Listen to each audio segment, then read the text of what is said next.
Sports presents the National Football League. Today, it's the Pittsburgh Steelers versus the Cincinnati Bengals. Beautiful day in Cincinnati, Ohio. Temperature about 70 degrees. The Tigers ready to bite somebody, and maybe the Bengals are too. They need to win as badly as the Steelers do. A tough place to play on the road for the Steelers, the Jungle, where the Cincinnati Bengals have won their last 10 games. I'm Don Criqui with Ahmad Rashad. There are two teams very unhappy over that 51-0 rout of Pittsburgh last week. The Steelers, obviously, and also the Bengals, who have to play an angry team. They certainly do. The Bengals, even though they lost last week, they're really worried about today's game because when you're a team like the Steelers and you get beat 51-0, let's face it, this is a fraternity, the National Football League, and 27 other teams are going to look at that tape. And what happens is the Steelers are playing with their pride on the line, and that's going to be awful tough for Cincinnati.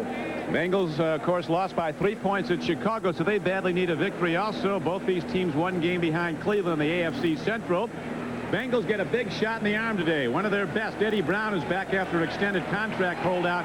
He ate the Steelers alive last year. Well, the good thing about having Eddie Brown back is that now all of a sudden Cincinnati has a deep threat. Last week they didn't go deep at all, and this week with Eddie Brown back, he's the guy that stretches the back end of that defense, and also by having him on the team, it makes all the other receivers play up to his abilities. Eddie Brown, an all-pro, averaged 24 yards a catch last season.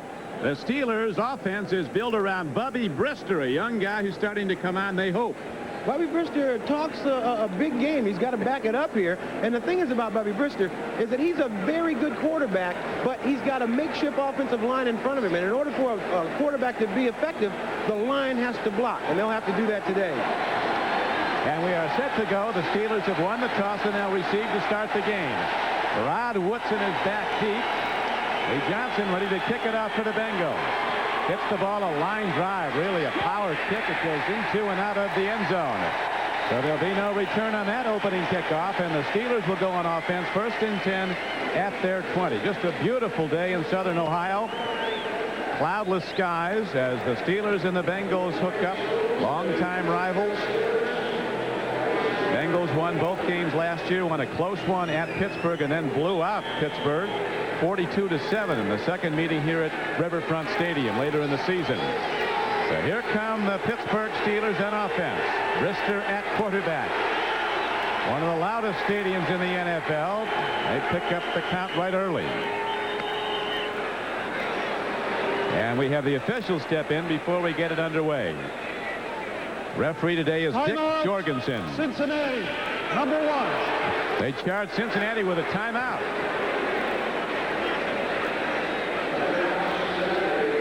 So while the Sam Whites expresses his displeasure, we will now look at the offensive unit of the Pittsburgh Steelers. Brister at quarterback. His offensive line has a rookie at left guard, Tom Ricketts, first-round draft choice out of Pitt. Tunjilkin, a Pro Bowl player at right tackle. In the backfield with Brister, Merrill Hodge, the blocker, Worley, potentially a great player, rookie out of Georgia. And then when they go to their extra wide receiver formation, Rodney Carter will come in, and so will Derek Hill. Both these teams will align many different ways, maybe some new ways today. Trying to get the offense generated. The Steelers had barely over 50 yards offense last week against Cleveland. It was the offense that really came up short.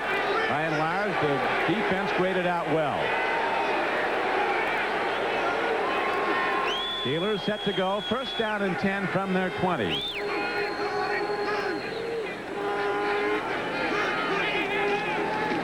Worley, the big back from Georgia, turns it upfield and he gets to the 26-yard line, where cornerback Lewis Billups knocks him down after a 6-yard gain. The Bengals on defense are happy to have Tim Crumry back at nose tackle. The veteran Reggie Williams still doing it after all these years at right outside linebacker, a 13-year veteran. Eric Thomas has become one of the best cover corners in the NFL. The right corner for the Cincinnati Bengals, Fulcher, is a weapon at strong safety, 235-pound blaster. He'll come up and force the run. Steelers now go with the play call, 2nd down and 4.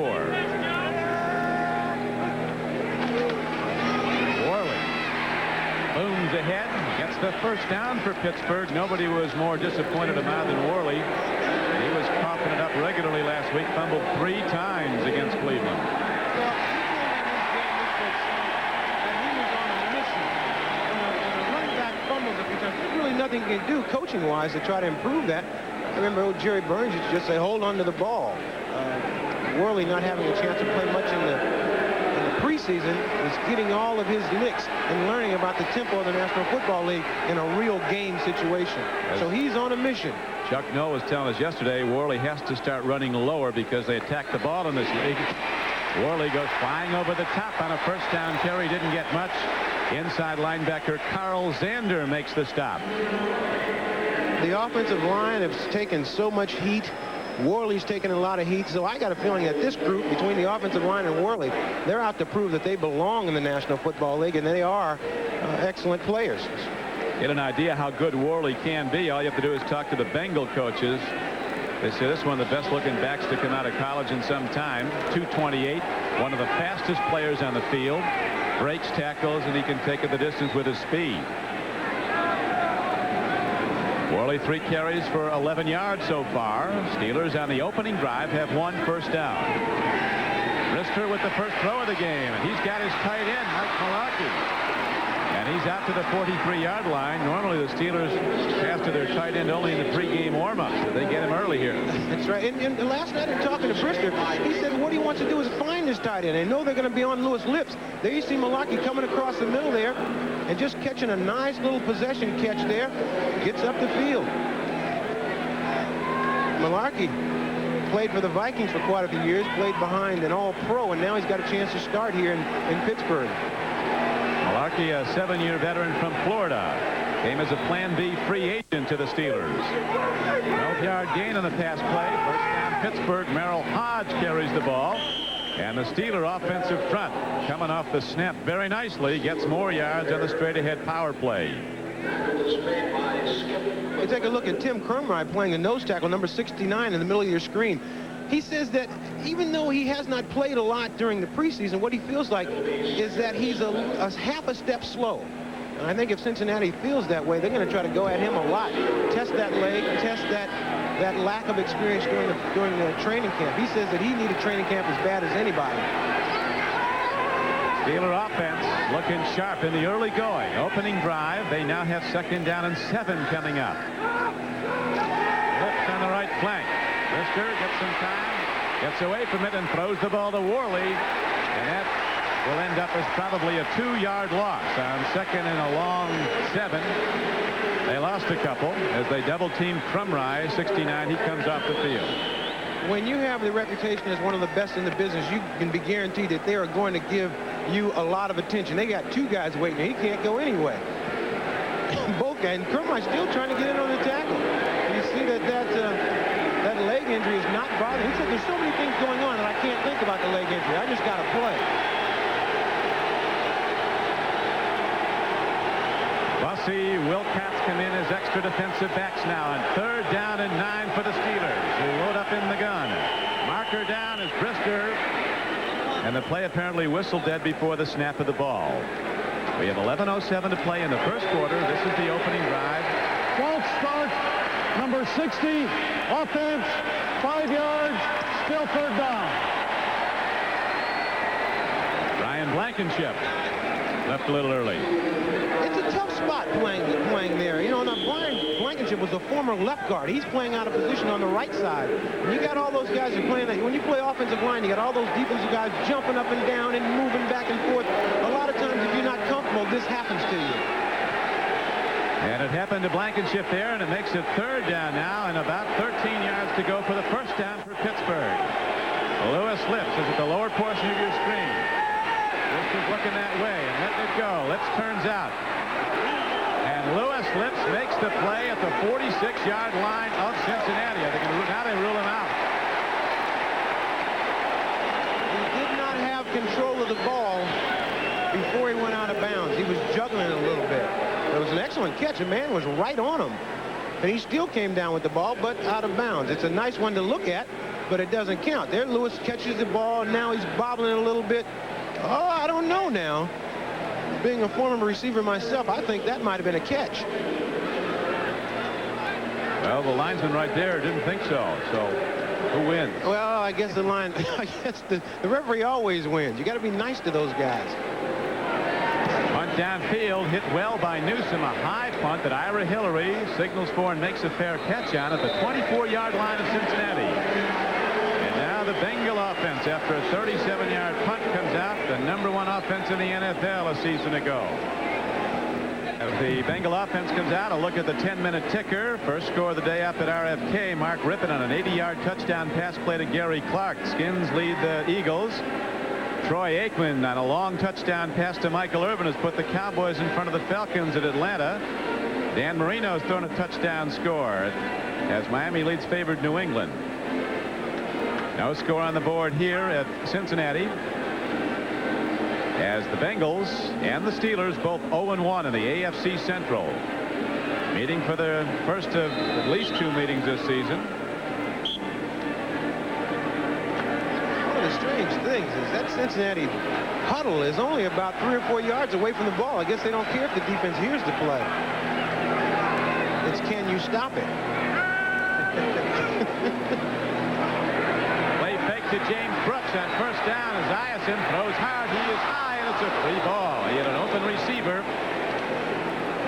But Esiason just got it away a little too much on it, and it's a great comeback story that Esiason has the strong arm back. He had real arm problems in the offseason it will go into. This play is executed perfectly. Eddie Brown clears out the middle. Here comes Tim McGee across the middle. This is a ball you must catch.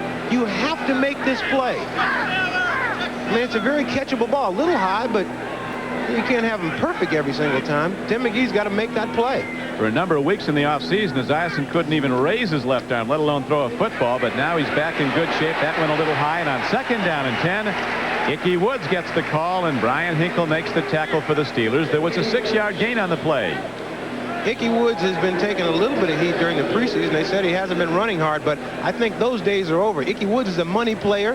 This is the real season, and we're going to see the real Ickey Woods as you see him pounding off tackle right there. See him do that woo-woo. I'm ready for him to get on that sideline and do that woo-woo.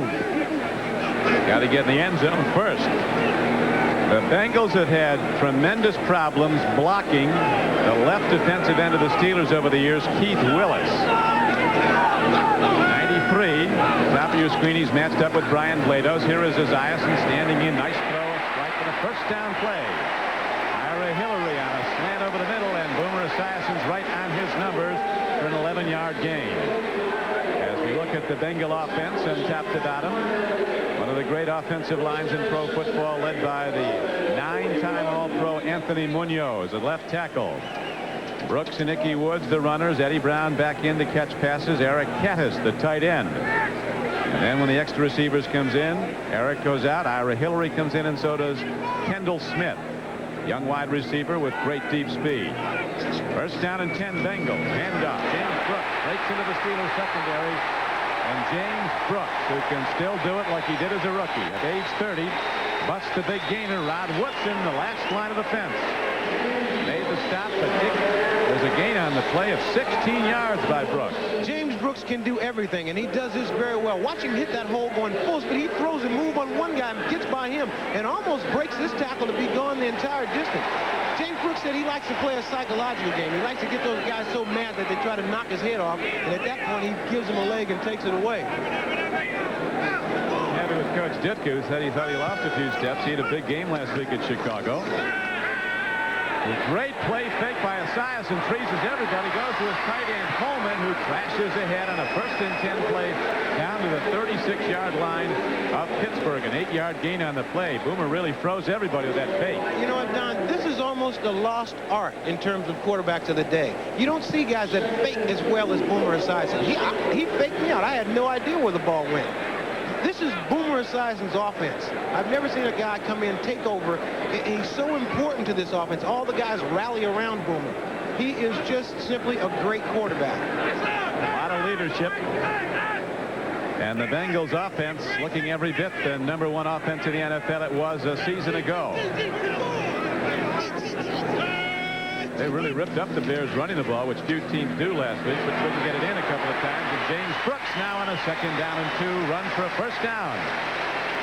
Everett, the free safety, number 27, makes the stop for Pittsburgh. A 6-yard gain for the Bengals. James Brooks getting started out there. He got somebody upset at him out there. I think it was David Little, number 50. The front 7 for the Pittsburgh Steelers. Gerald Williams will alternate at nose tackle. Lorenzo Freeman will be in there a lot. Joe Green says he's got 5 defensive linemen that can all play. Starting a rookie from UCLA at strong safety, Carnell Lake. He was an All-American linebacker for the Bruins, 6'1", 205. They think he's going to be a real impact player at strong safety. Had a good first game. 1st and 10. Brooks takes a big shot. Steelers safeties in that really come up to play the run. The free safety, Thomas Everett, shot the gap, really blitzed the run. There you see. Brooks broke the tackle. Boy, you see that Brooks just really brings it. Here you see Brooks going off left tackle. Watch Thomas Everett come up and make the hit. Bang! Then you see Brooks take a little spin move and keep going. He's one of the more well-conditioned athletes in the league. 30 years old means nothing to him. He can still play. Triple threat. Tremendous force. Had a terrific season a year ago, as always. Over 900 yards rushing. Caught a lot of passes. And here is Esiason on 2nd and 4. Left arm into the end zone. Broken up. Tim McGee was the intended receiver, and the veteran cornerback Dwayne Woodruff, graduate of Duquesne Law School, went up and adjudicated there and knocked it away. This is a good play by Woodruff. Watch for him make a nice play on the ball. McGee had a little bit of a chance to catch it, but real good coverage there by the counselor, Dwayne Woodruff. Dwayne was the leading tackler for the Steelers last week. Not what you want, one of your DBs. No, I'm sure that's not what he wants either. I think he'd prefer to not be the leading tackler in a football game. When you get through to your defensive backs, your front 7 giving up a lot of yards. Now on 3rd down and almost 4, they go to the run, and James Brooks breaks it. He's ahead for a 1st down, close to the 10-yard line. Ryan Hinkle makes the stop, but again running behind the All-Pro Anthony Munoz and Bruce Reimer's the left guard. James Brooks is relentless. He takes his ball, and with his speed, he's able to break it outside. And if you notice, once he gets around that end, he turns that ball straight up the field. That's his 4th carry for 41 yards. Like I say, a triple threat. They used to call me that. Trip, stumble, and fumble. Coach Knoll not liking what he's seeing as his defense, which played very well, particularly in the first quarter against Cleveland, having trouble on the Bengals' opening drive. Esiason throws, and he had a man turn out. The ball went out, and the Caddis' tight end turned in. I think you're seeing Boomer. He's a little bit upset on that pattern. I'm sure he expected Caddis to turn back the other way. Anytime you see a receiver turn into a defender, you can tell that he's going the wrong direction. Boomer threw the ball right to the open spot. Caddis went the wrong way.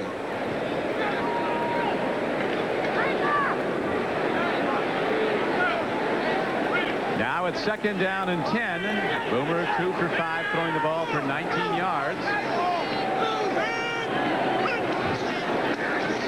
Ickey Woods knocked down at the 8-yard line. Again, Brian Hinkle, veteran Duck from Oregon. This Cincinnati football team is a little more business-like this year. Last year, talking to Sam White, he said that every game, before the game, guys were just nervous and just really excited about playing. Now this year, they're approaching the game in a little more business sense. Like they know what they can do. They just got to go out there and do it. Cincinnati doing it right now on offense in this opening drive. They've converted the previous 2 third-down tries for 1st downs. This is a 3rd and 8 for a 1st down, 3rd and 9 for a touchdown. Into the end zone. Boomer wasn't close on that throw. 2 players running patterns. He had Ira Hillary running a post and Eddie Brown running an out. He was right between both of them. Rod Woodson, pretty good coverage there on Ira Hillary. We check the 10-minute ticker. The Redskins extend their lead to 13-0 over the Eagles. Raiders up on the Chiefs at Kansas City. Miami coming off that brutal loss to Buffalo in the closing seconds that Shula called the most devastating of the regular season in his history as the coach there. Surprising the Patriots 14-0. 26-yard field goal try now coming up. Jim Gallery, who replaced the veteran Jim Breach here in Cincinnati, tries it. And Gallery booms it straight through the middle. And with 5 minutes and 3 seconds to play in the first quarter, the Bengals 3-0. By today's Chevrolet, who invites you to see why nobody's winning like the heartbeat of America. And by Levi's 505 and 506 jeans.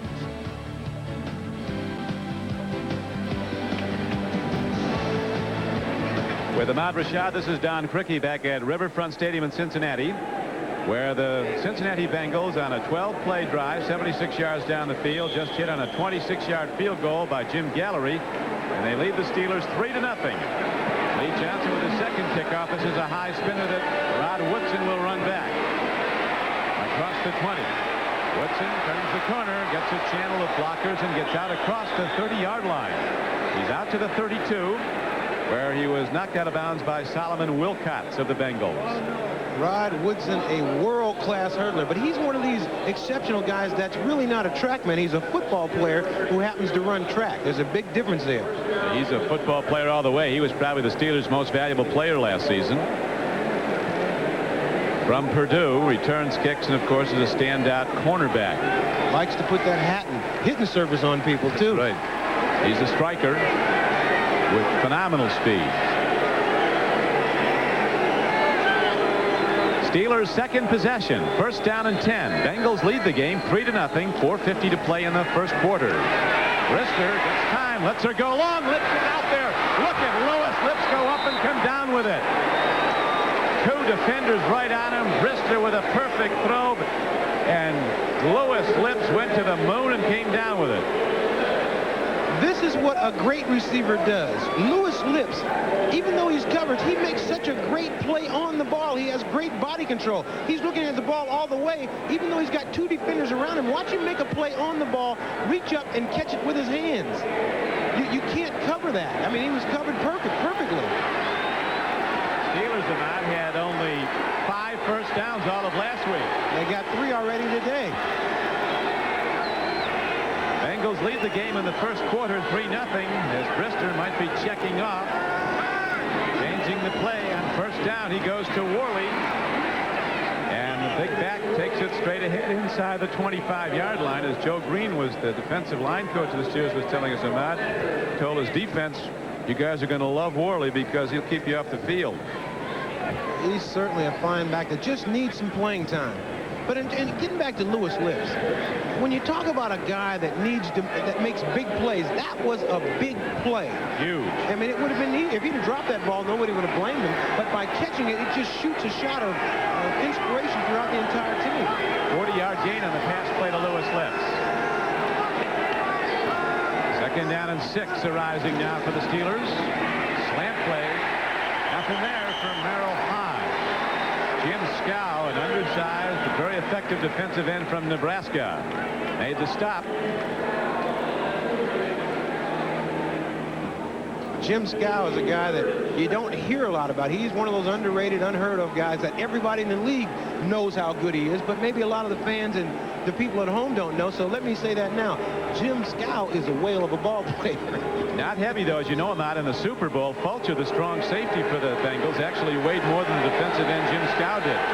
Fulcher played at over 240. Scow is about 238. Has trouble keeping his weight up, but very quick.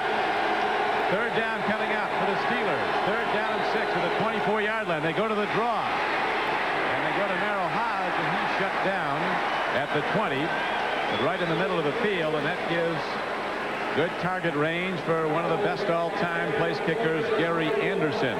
5 points away from becoming the Steelers' all-time scoring leader. Roy Girella's just 5 points up on him.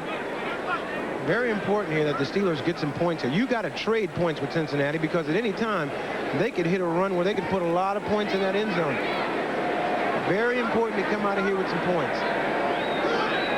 Houston is the holder. It's a 38-yard attempt that's on the way. And Anderson spins it up and good. And we have a tie game with 1 minute and 51 seconds left to play in the first quarter, with a big play to Lips and then the field goal by Anderson. Gary Anderson, who just hit a 38-yard field goal for the Steelers to tie the game here in the first quarter at 3-all, with 1:51 to play in the quarter, set to kick off. Deep backs to your right, 42, a rookie from UCLA, Eric Ball, top player in college last season, and the veteran Stanford Jennings back with him. Short kick.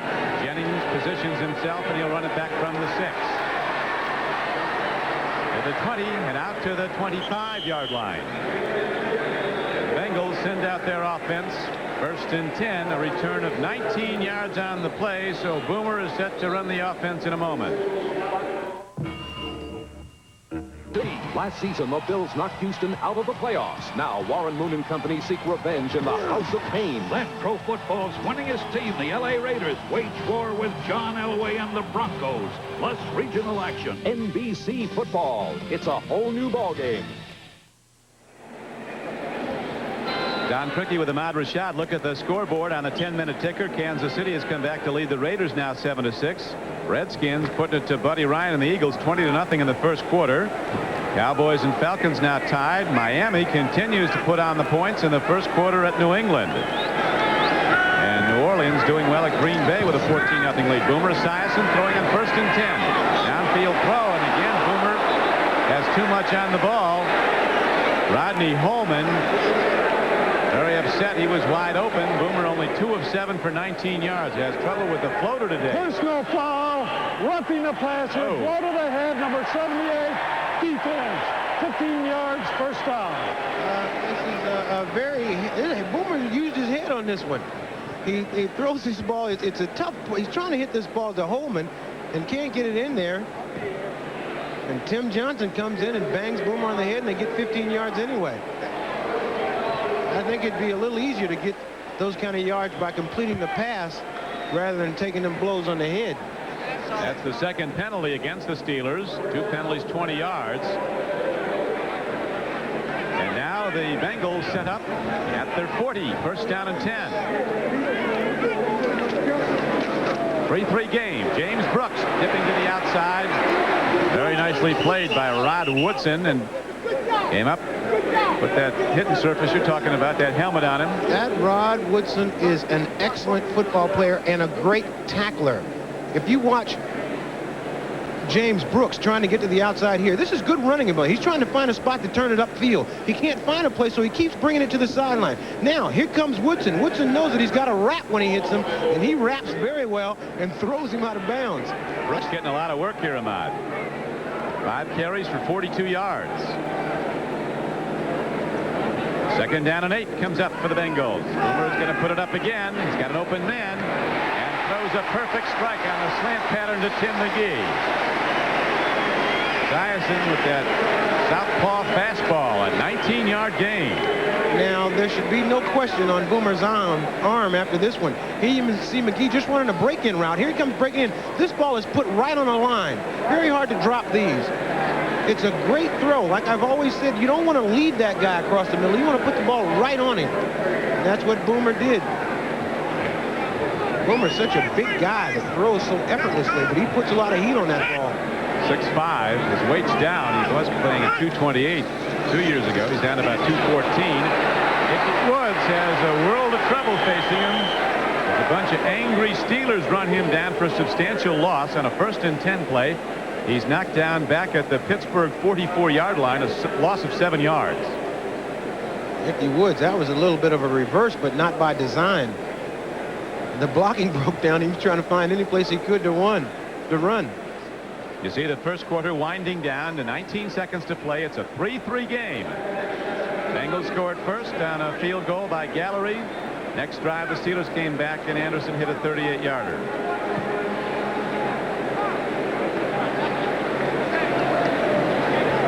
Woods has only 2 yards and 3 carries.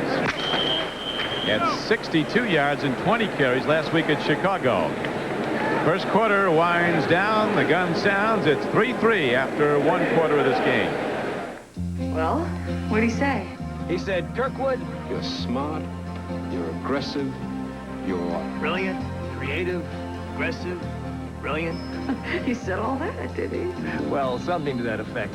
Come on. What else? Stock, sign-on bonus, company car. Of course, I'm going to turn it down. The job? The car. The Legend sedan from Acura. #1 in customer satisfaction. 3 years in a row.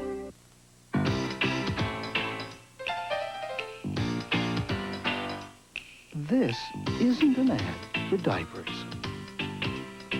This is an ad for Zenith's astonishingly automatic. Steelers wanted to play again Monday after that 51-0 loss to the Cleveland Browns. They had to wait a week, and they look a lot better. I tell you what, they have improved 800% already in the first part of this football game. Talk to Chuck Noll and say, Chuck, what did you say to the guys? He said, well, we didn't say anything. We just told them they have to get better. It works. As Noel said, it's a game of actions, not words. You get a chance to prove it next Sunday at Cincinnati, and here they are. 3-3 game as we start the second quarter of play. Esiason really looking to go up top. Lets it go deep. He's got a man out there, and it's broken up at the last moment. Ken McGee coming back at the ball, and Dwayne Woodruff came over and breaks up a second pass. Remember the one he broke up in the end zone earlier. A pretty good play there by Woodruff, but I think McGee could have come back to the ball a little bit more. When the ball hangs up in the air like that, see, he's still fading away from the ball. You got to come back and be aggressive on that catch to keep that defender from getting a chance to get back in and messing up the play. That was a really good shot of watching at the end of that route. He still was fading backwards, McGee I'm talking about, as opposed to attacking the ball. Now it's 3rd down and 17 coming up for Cincinnati. Esiason gets some time, and now he takes off. He can run. As for the sideline, look at Boomer Esiason dive ahead. He's going to be very close to the first down. Looks like he might have it. Tim McGee gave him a tremendous block, number 85. Well, I like that. I like to see that. Boomer tucked that ball under his arm and took off. He wasn't hearing anything about that slide and stuff. Here you see Boomer backing up, sitting in the pocket, looking downfield, trying to find somebody. He's got a little bit of pressure on his left side. Now he takes off running.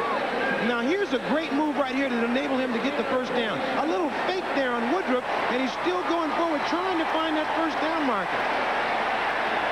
That's a great run by Boomer Esiason. 17 yards. That's what he needed. 3rd and 17, and it's a first down for the Bengals.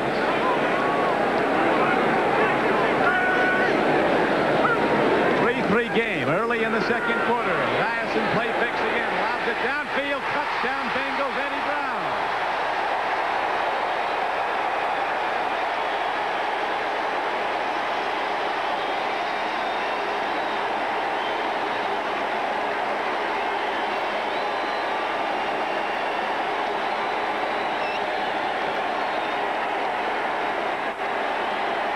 There you see Eddie Brown just running a crossing pattern. There you see the safety move inside. He's inside of Woodruff, wide open. I tell you what made that play, why that safety just disappeared. It was the excellent play faking of Boomer Esiason.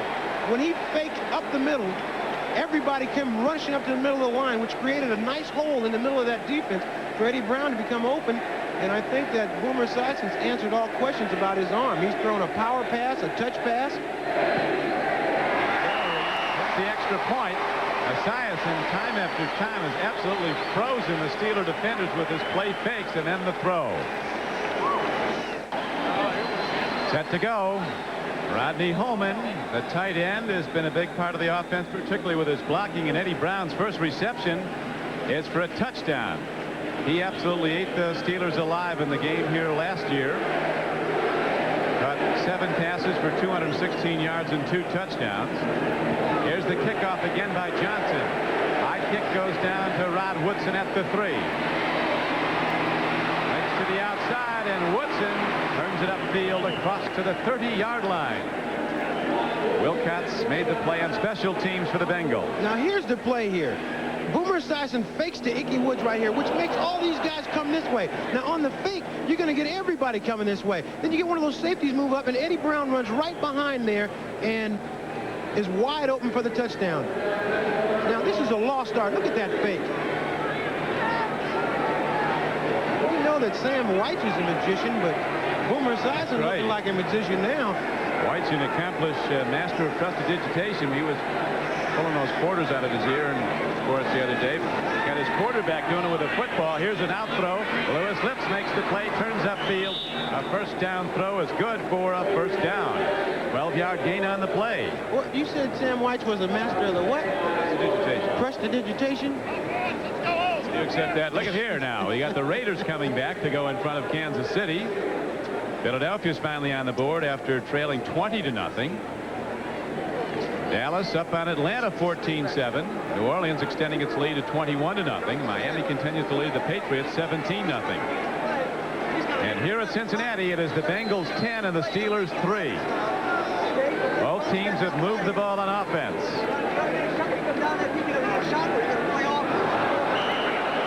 Markers go down. The play is negated. Jim Scow might have jumped early. Jim Scow jumped that was, you know, if you're going to be offsides real good like that. He was off. He was out there way ahead of the parade there that time. In that neutral zone. The offensive linemen see if they drew him off. The only guys in the field who don't want to hear their name called over the loudspeaker. The offensive linemen. Something bad happens whenever they're called. Shame those guys are gun shy about that.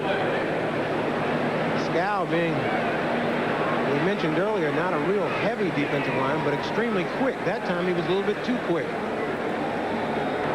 Encroachment, defensive end, defensive team, 5 yards, still first down. The call goes on the Bengals and Scow. And there you see Scow. You got a lot of moving around on the offensive side, and Scow just jumps the gun there by about a minute and a half.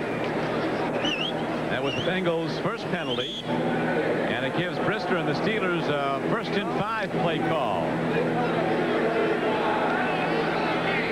Derek Hill comes wide to the left. At the top of your screen is Lewis Lips.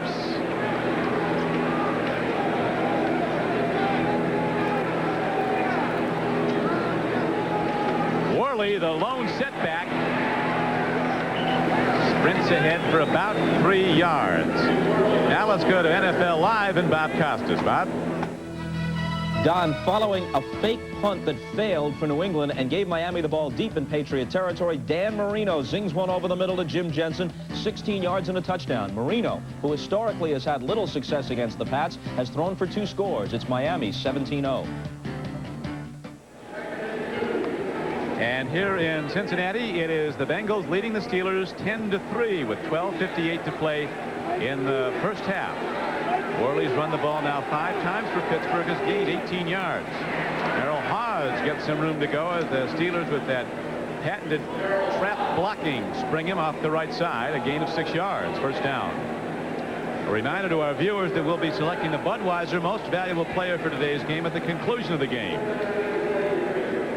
The Steelers like that quick hitting stuff up front. They feel like, you know, that gets you out of all those defensive stunts. You get guys moving around and coming from different areas.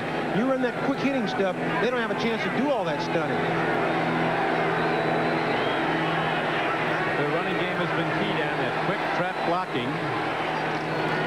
Brister, play fakes, makes the throw, and he is an errant in his throw, and Scow and McClendon were pressuring him. Be 2nd down and 10. They continue to double team Crumry Ahmad. Well, you know, his reputation precedes him here, and anytime you got a nose tackle that's that active, you got to make sure that you block him, and they're making sure by putting both those fellas on him, Blankenship and Dermontti Dawson. Brister's overall throwing number is pretty good. 4 for 6, 62 yards. And of course, you got to remember that one big 40-yarder to Lewis Lips, which helps his stats quite a bit. And that, of course, set up the Steelers' only score, the field goal by Anderson. Now on 2nd down and 10, they go to the draw play. Worley breaks it.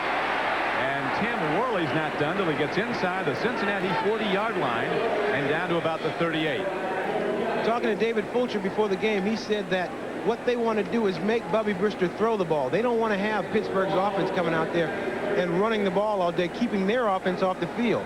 Here you just see Bubby Brister dropping back, a little draw play, and you see some speed here by Worley. Watch him run out on one tackle. Picks up a couple of yards. Cincinnati's got that swarming type defense, but they're always going to be somebody around. Last week, Ahmad, the Steelers failed to convert 1 3rd down and 10 tries. They're 0 for 2 today. Here's their 3rd try. 3rd down and 5 from the Cincinnati 48-yard line. Brister running for his life, and he takes the sack back at midfield as the Bengals send the blitz. Leo Barker, 53, shot through unblocked. And Netu Tuatagaloa, who was on the field, was also in to put the heat on Brister, who had no place to go but down. The Pittsburgh Steelers have so many young players on their team that they're going to make mistakes like this. Somebody's going to come uncovered because they just have not played enough football. Chuck Noll says, hey, we got to live with these kind of mistakes, and these guys got to get better on the fly. So the Steeler drive stops, and Newsom's in the punt. It's a very high one downfield. Ira Hillary will make the play at the 17-yard line for the Bengals. So Cincinnati scoring a touchdown its last possession, set to go on offense again. Have you driven a Ford lately?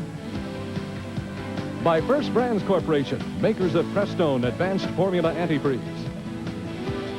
And by Anheuser-Busch, we brew our fine quality beers to be enjoyed responsibly.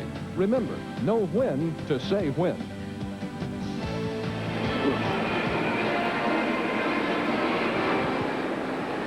Boomer Esiason set to lead the Bengal offense again. The last ball he threw was to Eddie Brown in the end zone for a go-ahead touchdown. They've been so successful on first down. They're averaging 6.5 yards on every first down play. Wow, that'll keep a drive going. As gives them a great second play call. And now they go back to the run. Ickey Woods takes the ball ahead, and he's out close to the 25-yard line, where David Little makes the stop for Pittsburgh. 7-yard gain on the play. Raiders now rally and lead Kansas City. Skins continue to lead the Eagles.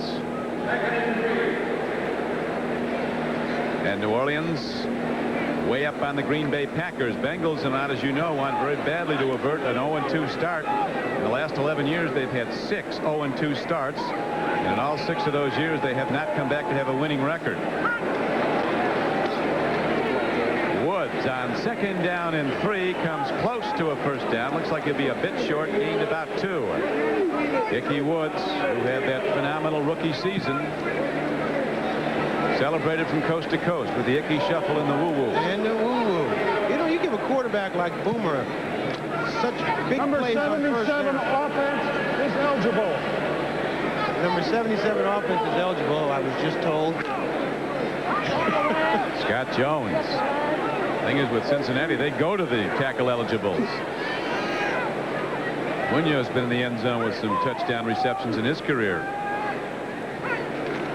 3rd and short. James Brooks. Guards are out in front. Montoya takes down a cornerback. Max Montoya pulling out. Leveled Dwayne Woodruff, and that gave his runner room to shoot upfield for a substantial gain and a Cincinnati first down. This man, James Brooks, has not lost any speed. Watch him take the handoff here. Now he is just sprinting to the sideline, trying to turn that corner. He's got a guard out in front of him. He's got a nice seal block right there by Malarkey. And then he just takes off on his own. Thomas Everett on a tough tackle, but 16, 17 yards later, 6 carries, 58 yards for Brooks. Who said he's getting old? Not James. He said at age 30, Walter Payton gained almost 1,800 yards one season. Esiason again freezes everybody, and they are wide open as Tim McGee, who makes a diving reception at the 30. McGee was so wide open, it was unbelievable. Esiason's play faking has been masterful. They have a merit system in Cincinnati for any running back who gets tackled on the play fake. If they sell the fake good enough to get hit, they get merits from their coaches. Sometimes that is size, and that prestidigitation, or whatever you call that magician stuff. Sleight of hand. That sleight of hand is really working, and it was a great route by Tim McGee. Tim McGee ran 2 defensive backs right into each other, saved enough room on the outside to break it out, gave a lot of room for Esiason to throw the ball. Great catch by McGee. Really was a diving catch. Pitch back now goes to James Brooks. Munoz out in front. And penalty markers come in as the play carries down to about the 25-yard line of Pittsburgh. 8:31 to go in the first half. It's a 10-3 game. The Bengals lead.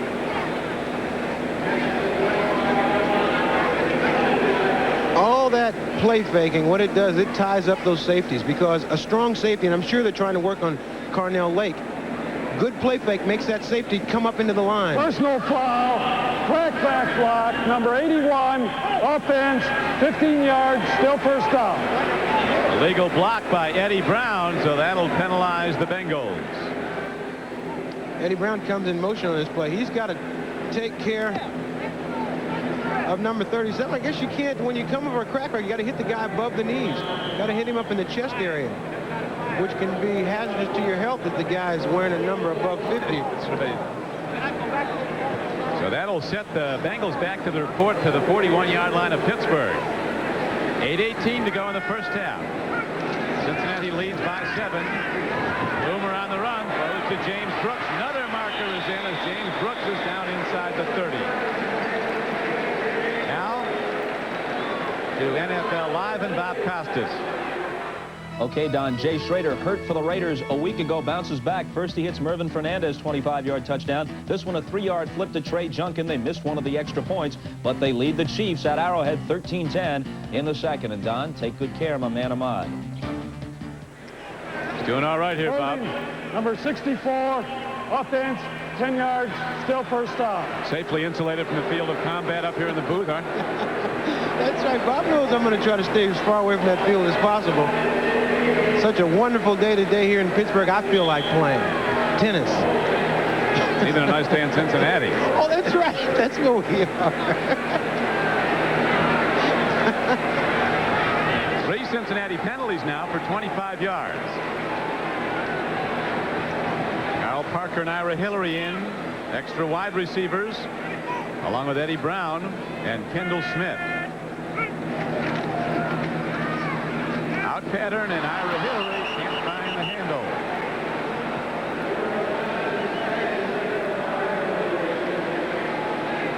Ira Hillary has been having all receivers go through a slump of some kind. It happens to everybody where you just don't know what it is. You just can't catch a ball, and you just have to play your way out of it. And it happens to everybody. Ideally, you want it to happen during training camp, but sometimes in Hillary's case, the last couple of weeks he's had a tough time.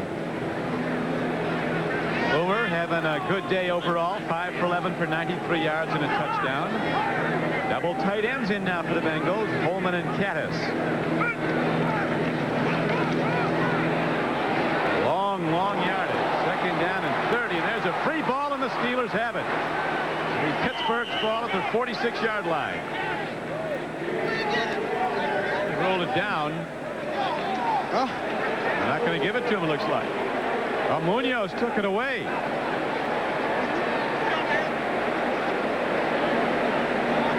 Here you see James Brooks trying to take this ball outside. Keith Willis is in on the tackle. He makes the initial hit. Now the ball pops loose. Now there's one. Tim Johnson misses. Willis misses it. Anthony Munoz go in there and take it. He does it all. He can punt with either foot if need be, Anthony Munoz. We marvel at Munoz's size from here, but down there on the field, it's frightening. 6'6", 285 pounds. Third and long yardage. Third and 25. Boomer throws. He's got a man. The connection's made at the 29-yard line of the Steelers. Tim McGee having a big day. Comes back at the ball to catch another one. Tim McGee started out by missing that first break-in route, but here you see he's trying to make up for it. Boomer just gets it. You see how the strength of Boomer Esiason to get that ball off, and there's McGee coming on a little curl route. Woodruff, number 49, right on top of him, but it's a first down. It's not a first down. Up short of the first down, McGee with 3 catches him out for 62 yards, and now Jim Gallery will try another field goal. This is a long one. Be a 47-yard attempt. Golden Gopher from Minnesota. Gallery hits the ball. He's got the distance, and he spins it up and through it. So Gallery, who had one blocked last week at Chicago in a 3-point loss, hits both today. Have you driven a Ford? Now, during the official Ford. Last season, the Bills knocked Houston out of the playoffs. Now, Warren Moon and company seek revenge in the House of Pain. Let pro football's winningest team, the LA Raiders, wage war with John Elway and the Broncos, plus regional action. NBC football. It's a whole new ballgame.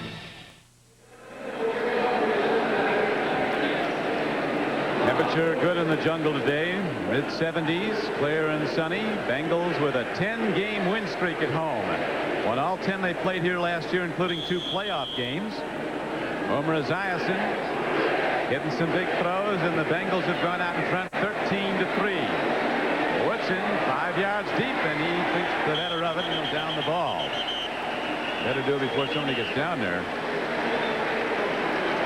Jets on a long touchdown run, 39 yards by Roger Vick, lead the favored Browns 7-0 at Cleveland. Raiders holding with a 3-point lead over the Chiefs. Washington extends its lead, another ripping touchdown throw to 20-point lead over the Eagles. Herschel Walker, after giving up a touchdown when he fumbled the ball, now scores one from 4 yards out to give Dallas the lead. Marino with another touchdown throw as Miami continues the route of the favored Patriots. And the Saints continue to lead by 21 at Green Bay. 6:14 to go. First half, 13-3. Bengals lead. Brister to throw on first down.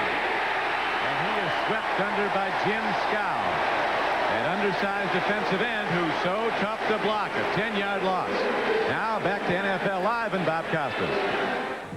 Don at Foxborough. This touchdown pass by Dan Marino is his second to Jim Jensen today, his third overall, and the 200th of his career, the fastest in history to get there. In his 89th game, to put it in perspective, it took Johnny Unitas 121 games. Fran Tarkenton's all-time record of 342 is in the distance, but theoretically reachable for Marino. 24-0 Dolphins.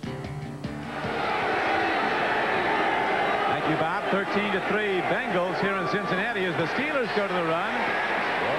Free for a moment. Xander gets him and knocks him down. See Merrill Hodge, the carrier, and with 5:33 to play and the clock running, the Steelers are now settled out with a tough down. 3rd down and 16. So the Bengal rush is going to be coming hard. Well, this is exactly what the Bengals wanted to do, to force Bubby Brister to throw the ball. And here you see Scow. You get all this confusion because they have these offensive linemen that are really not comfortable in the positions that they're playing. Scow just came off of a block and nobody picked him up. Steelers have not converted a 3rd down this season. 0 for 10 last week, 0 for 3 today. Brister stands in. These big Bengals, they can run. And again, they sweep under Bubby Brister back at the 8-yard line. David Grant and Skip McClendon get him.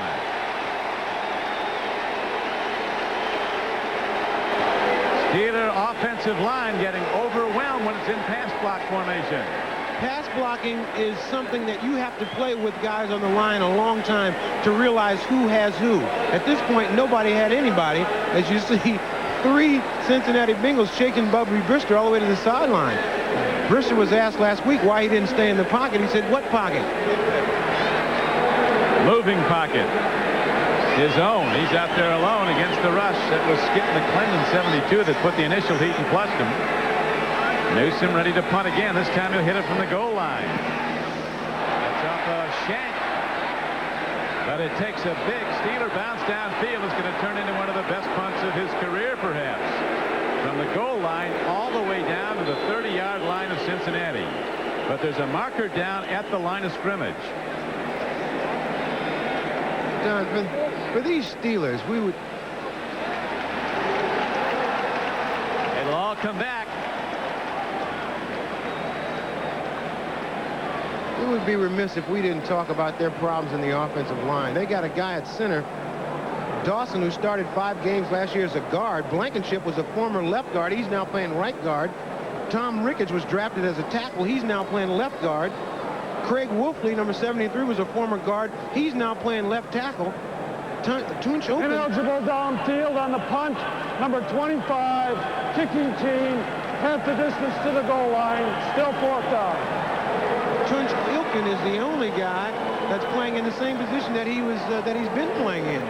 So they really got a problem up front. Offensive line, I think, is the toughest position to play in the National Football League. There's too many things going on. They say the hardest position to fill with standout players is offensive tackle. People who can pass block. You're on an island. You have no help. You get those big, fast defensive ends in front of you, and they start rushing up the field. You have no help. Bengals come with 10 men looking for the block. Well picked up by the Steelers, and here's a punt downfield. Ira Hillary takes it to the 45-yard line of Pittsburgh.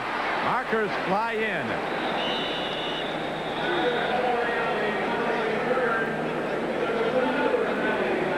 First punt was a net 62 yards. The second one, 41 yards. Bengals, if they put the knockout punch down with a score here, it'll be very tough for the Steelers to come back, because they'll be enforced into a pass-pass offense, and they've not had the time to get it away. That's exactly. They play right into Cincinnati's game plan. They want Brister to have to throw the ball. for a couple of different reasons. They get that Pittsburgh offense off the field, get Cincinnati back on the field.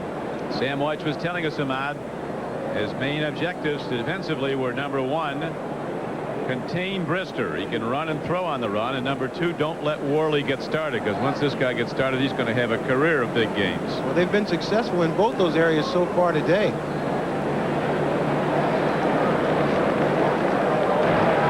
Five-yard face mash ball on a run back, 91, kicking team, 5 yards, first down. Dick Jorgensen, the referee, with more bad news for Chuck Noll and the Steelers. You see, Ira Hillary taken up. See if we can see that infraction. I'm too far away from it to find it. But there was one. That's the 4th penalty on Pittsburgh for 29 yards. Boomer on 1st and 10, letting her rip again. Long ball. There goes McGee. Bumped off the play, and there's a marker in. It'll be 1st and goal, Cincinnati.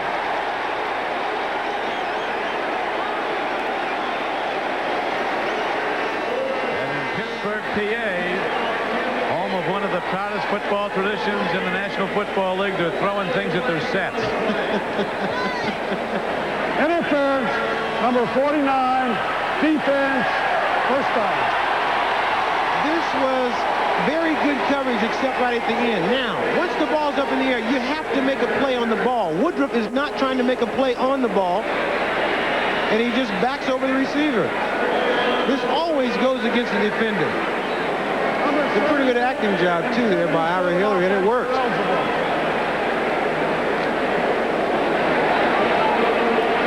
Watch the Ickey Woods, number 30.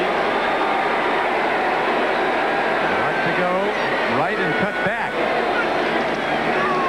Right up the middle, and Woods takes it in for the touchdown.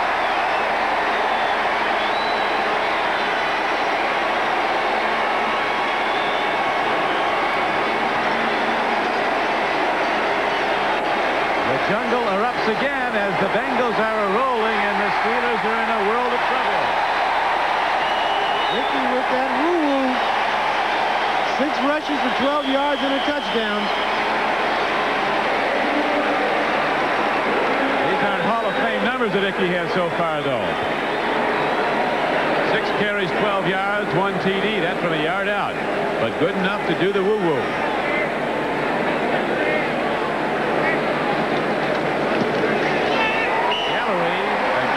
The point after. And the Bengals, who were locked in a 3-3 tie, all of a sudden erupt and take over this game. With 3:58 to play in the first half, the Cincinnati Bengals have opened up a 20-3 lead. Bengals with 17 unanswered points here in the second quarter. Boomer Esiason has become quite a prominent figure in the commercial world. We're going to, at halftime on NFL Live, see some of the outtakes as Boomer was swinging on the potion of the 3 Bears. Bob Costas, O.J. Simpson, scores and highlights of Week 2. Boomer Esiason now has all the parts to his offense. He was missing Eddie Brown last week, which kept him from going deep. He's got Eddie back now. Rodney Holman's back. Ickey Woods is back to his old tricks of doing that woo-woo on the sideline. And Boomer drives this offense as well as anybody. Here you see one more time. This is that root hog just getting lower than the other guy. And then Ickey goes up over the top. So call that the flyover play. Sam White says of Boomer, he's blonde, he's beautiful, he's got $1 million a season contract, he makes me sick.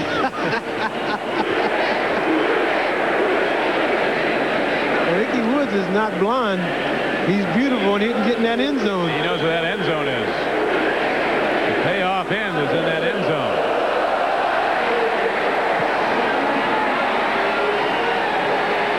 Woodson, 3 yards deep. Steelers need a big play, and they might have one right now as Woodson is running down the near sideline out across the 40. As speed kills, Robert Jackson finally gets him. Little kid from Notre Dame went from a not widely known sophomore to a future #1 draft choice running back kickoff yesterday against the Wolverines. Ishmael the Rocket. That's right. I don't know if I'd like to make a career on running back those kicks, though. They don't stay around too long. That's right. That was a 45-yard return. Rod Woodson. Steelers have to get in the end zone now to get back in this game. They're down 20-3. It was 3-3 after the first quarter. Brister throws. He makes the connection. He's gone twice to his tight end and made hits both times. Not a lot of yards, but positive yardage. It'll be 2nd down and 5. The Steelers got to go to the quick pass because they haven't been able to hold out the Bengals to try to get anybody deep. So I expect Malarkey to catch a lot more balls than he's caught in the last few games. The thing that happened to this offense last week is that they got behind and they had to throw, and the defense just pinned their ears back and started coming after Brister. In order for him to avoid that, he's got to throw that little quick 3-step drop and hit some short patterns. Let's see what he goes to now. They got actually 7 on that play. 2nd and 3. To the run, Merrill Hodge, a workman-like runner in his 3rd year out of Idaho State, 230-pounder. He was the #1 rusher for the Steelers a season ago with over 700 yards, and he also caught 50 passes. Game clock ticking down in the 2nd quarter. 2:45 to play in the first half. Pittsburgh still without a 3rd down conversion in 1989. 0 for 10 last week, 0 for 4 today. Impossible to win with those kind of statistics on 3rd down. 3rd and 1 coming up. Will they go to Worley? No, they go to the up back. And it looks like they have it, do they? Well, you have to see the spot. Linesmen aren't giving him too much yardage. David Grant at nose tackle made the stop. Doesn't look what they got there, Ahmad. Well, let's see. They're going to bring out the sticks. Might have it by the nose of the ball. Well, they've got, at least now they got something to celebrate about. They got that off their backs. They finally converted a 3rd down. They know as well as everybody else that they're not playing well. You don't have to tell these guys that. I mentioned it earlier in the game. Their pride is on the line. They got a 1st down, though. Needed a yard and got just that. 1st and 10 throw. Brister swings it out to Merrill Hodge. He'll take on tacklers. Leon White comes up and gets him at the 45-yard line of the Bengals with 1:55 to play in the first half. That was one of the toughest 3-yard gains that Hodge will ever do. He only gets 3 yards in here. Watch Brister. Brister fires it out. So we have a timeout on the field with the Bengals in the lead, 20-3. Working to be the best they can be. Teammates, sponsored by the U.S. Army. During the 60s, Joe Namath teamed with 2 of the finest receivers in AFL history. Number 83, George Sauer, worked the cracks and seams in the zone, while Don Maynard, number 13, simply blew past them. Together, they combined for over 900 catches, over 16,000 yards, and more than 100 touchdowns. Sauer's moves and Maynard's speed enhanced each other's individual talents. Together as teammates, they became the best they can be. Trailing at halftime again today, Ahmad, unless they really do something phenomenal in the last 1:55. They were 3-3 with the Steelers and the Bengals after the first quarter. And then the Bengal offense really rolled in the 2nd quarter, putting up 17 points. And it's a 20-3 game Cincinnati. Coach White, well pleased as Bengals. We were at their practice the last 2 days, and watching their pass offense, that's something to behold. And they've got more options, more terrific players running patterns. And a coach, you can't help but be optimistic, but when things happen, you see an offense out there that's not really playing the way they played last year, you got to be a little bit concerned, and I think Sam White was up until today. Today, he's seen his offense hit on all cylinders, and they look like the way they finished up last year. Less than a minute from a Super Bowl win were the Bengals when they finished up last year. Brister, deep drop. Well, these Bengals are taking no prisoners. That looked like somebody got Booby in the back there. Carl Zander, number 91. And Chuck Noll. These backers are unblocked them out. Chuck Noll confused, but you know what? He's living with this. He said we got all these young players. They don't know who to block half the time. They just got to learn. Here you see Zander come through untouched. No one blocks number 91 Zander. It's 4 sacks for 32 yards for Cincinnati.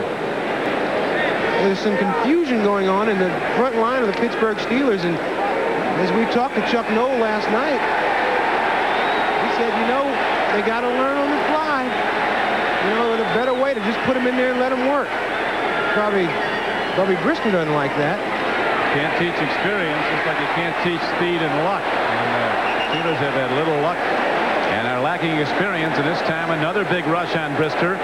The harasses are almost as effective as the sacks because they get him to throw the ball up for grabs on occasion. He just doesn't have time to set up and look downfield. They have a statistic called hurry. You know, when you make the quarterback hurry and throw the ball. There you see Brister just tried to throw that ball away and he still got knocked down. So Harry Newsom, who was #1 in the NFL with a punting average of 45.4 last year, but had 6 blocked, in to hit another one. This will be his 4th punt. He hits a big punt. Ara Hillary backpedaling. Special teams coverage is good. Might have been an illegal block by the Bengals as a marker comes in. Dwight Stone, #20, one of the fastest Steelers, was down to make the tackle.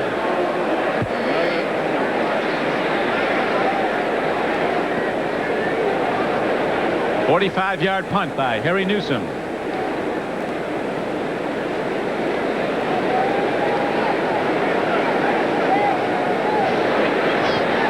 Bussey might have had the illegal block. Illegal block, #27, receiving team, half the distance, still first down. It was Barney they caught. Barney Bussey, #27. Watch him on the right-hand side of your screen coming down to make this block. He hits the guy right in the back. And that is a clip by at any level of the game. You've got to block the guy in front of you.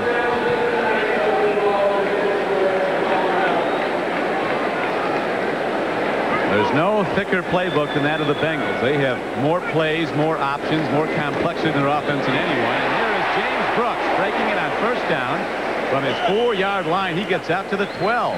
You talk about those plays, Don. It's more important to have players. You can have all you can have all the plays you want. They got players too. They got some. They got the double jeopardy. They got plays and players. And they got a great atmosphere around this football team. Great place to play. I told Sam White, if a player can't play in his system and the atmosphere that they have around that camp, then you can't play in the National Football League because everything they do is all positive.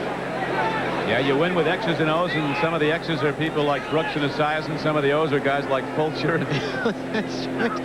2nd down and short. 2nd and 3 for the Bengals, who lead 20-3 with 13 seconds to play in the first half. James Brooks turns the corner. And he goes out of bounds with a first down. 9 seconds to play in the first half. Carnell Lake ran him out. At halftime, we'll be going to NFL Live to Bob Costas and O.J. Simpson in New York.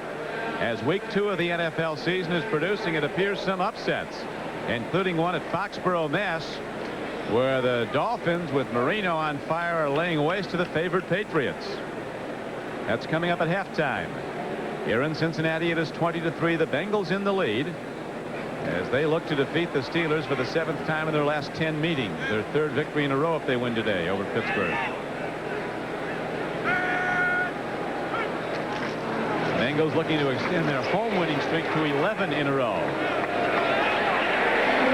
That'll do it. Penalty marker, though. First half. Any half cannot end on a defensive penalty. Looked like number 50, David Little, did something wrong. We'll find out what it is right here. Personal foul, late hit, defense, 15 yards, first down. Chuck Noll, you know, he's got to have so many mixed emotions going on over there on the sideline because it's sort of out of his control. He's got young players that are making mistakes. A lot of them, Ahmad. 6 penalties on the Steelers for 79 yards. There might be some blackboards and chairs flying around. You see Ickey Woods breaking back. He's down on the ground. It's number 95.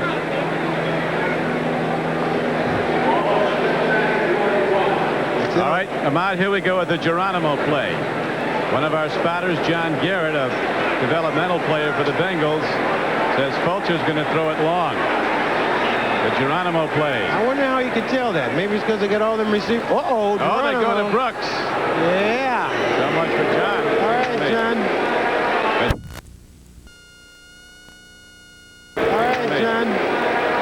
Not a bad first half for the Bengals as they win it 20-3, lead it 20-3. And now it's time to check out the rest of the league as we go to NFL Live and Bob Costas in New York. Bob? Saying Tim Worley is a great running back, and we want to make sure that he doesn't have his coming out party against us. And I think that party's been doused. Very good play also. There's no question by the Bengal defense. They're throwing a lot of blitzes at Bubby Brister, who does not have a lot of playing time in the NFL. A lot of delayed blitzes. The last sack by Zander, he delayed, then came untouched up the middle, and Brister just has to tuck the ball in and go down. In Brister's behalf, it really hasn't been his problem. I mean, the offensive line has got to keep those guys off you. Brister hasn't even had a chance to look downfield. His line of sight has been looking right at the defensive lineman of the Cincinnati Bengals the entire first half. In order for him to be effective, he needs some time to throw that ball. Only piece of good news on the first half stats, the Steelers haven't turned the ball over at all, nor have the Cincinnati Bengals. Last week, 8 turnovers by the Steelers proved to be their undoing, and the 51-0 loss to Cleveland. Bud Carson, who is a former assistant with Pittsburgh, in fact coached the Super Bowl championship team's defense, he went way out of his way not to alienate anybody. He ran the ball the whole second half and said he kept his starting quarterback Bernie Kosar in because he wanted to be sure that they did nothing but run the ball, because he knows they'll be playing that team again this year, the Steelers, and in years to come. Well, I think sometimes you worry about a payback situation the next time you play them, but when a team's playing the way the Pittsburgh Steelers are playing, I don't think you worry about anything the next time you play them. You want to play them every week, maybe. Not a lot of good news for Chuck Noll and the Steelers right now. They have to get some offense going. They have been unable to throw the ball downfield with any consistency simply because the pass blocking is broken down. Tough day for Chuck Noll. Chuck Noll's a winner, and to sit there and watch his team, it's got to be extremely frustrating for this man. He's the second winningest active coach in the league, and if his team don't get any better, he could slip a little bit. Worst loss in Steeler history last week, but Noll knows hard times. When he came to Pittsburgh, that first team he had was 1-13, but out of those disasters in the early years came players like Joe Green and Bradshaw, and the subsequent Super Bowl championship as the cornerstones were in place. They'd like to lean back on that history, but they haven't so far. Anderson kicks off to Stanford Jennings on the 4-yard line. He crosses the 10, gets across the 20, and Jennings dives out to the 28-yard line for the Bengals, where they'll go on offense, 1st and 10. 24-yard return by the veteran from Furman, Stanford Jennings, one of the most reliable Bengals. He can catch, run, block, play special teams.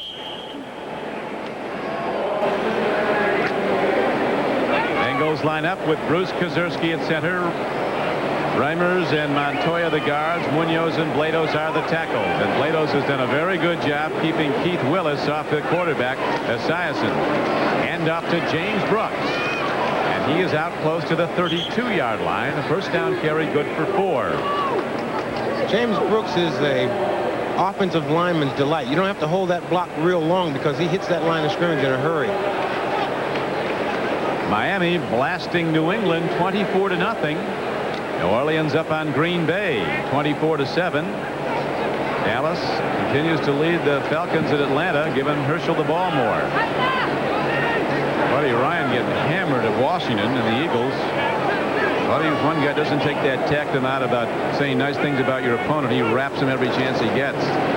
He speaks the truth. James Brooks runs for a first down for the Bengals out across the 45-yard line. They'll start it right at just inside the 45. 12-yard gain on the play. Let's watch the rookie safety Carnell Lake. I talked to Carnell before the game. He said, you know, I know they're going to test me. I was a linebacker in college. I'm playing safety right now, but I enjoy the test. Here you see him, number 37, trying to fight off a blocker. Gets by the blocker, but by that time, with the speed of James Brooks, he's almost down the side of the field. But you got to like that attitude by Carnell Lake by saying, yeah, I'm going to get tested, but also I'm going to have a chance to intercept some balls if they want to throw at me all the time. James Brooks, 12 carries for 97 yards. Boy, he's making everybody a believer. He's having some season again. Had over 140 yards total offense against the Bears last week. Esiason with another tremendous play fake. Eddie Brown has the ball, and penalty markers come in. Esiason with a perfect throw, leading Eddie Brown on the fly. The safeties were right on Brown. Everett and Lake, he caught the ball anyway and was fouled. It would have gone even if he didn't catch it. 42-yard gain. This is the difference between... Defense, number 37, defense, decline. First down. They talked about Carnell Lake saying that he likes to be tested. Well, here's the test. You watch Eddie Brown coming down in the middle of the field. He gets behind Carnell Lake. Now Lake's trying to catch up with him. But here's the difference between a very good player and a great player. Eddie Brown makes this play.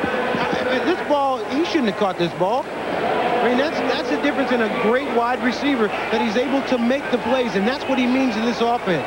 Just throw it up in the area, and he'll come down with it. Eddie can flat out play some football. Averaged 24 yards a catch last year. Had almost 1,300 receiving yards to lead the AFC. This time, Ickey Woods somehow got the ball, was running in the middle, and the Steelers think they have it. And so do the officials, is what counts. And so the long drive with the spectacular Esiason to Brown play is all for naught as Pittsburgh takes over the ball. Rod Woodson right on top of that play. Ickey Woods slipped at the start, and then once he finally got running, E.C. Woods, this is sort of a misdirection play. Starts off going to the left, tries to cut it back behind number 65. On your DPI. Max Montoya. Thank you. Then he gets a real big lick. First turnover of the game, and it goes the Steelers' way as Woodson, 26, goes to the sidelines. Woods goes to the Bengals sideline, having lost the ball. Steelers' first possession of the second half. They trail 20-3. Brister out pattern, has his man, and turning upfield is Dwight Stone, who is said to run under 4.3. They say he runs a 4.25 40. He's a converted running back. This is his first year at wide receiver.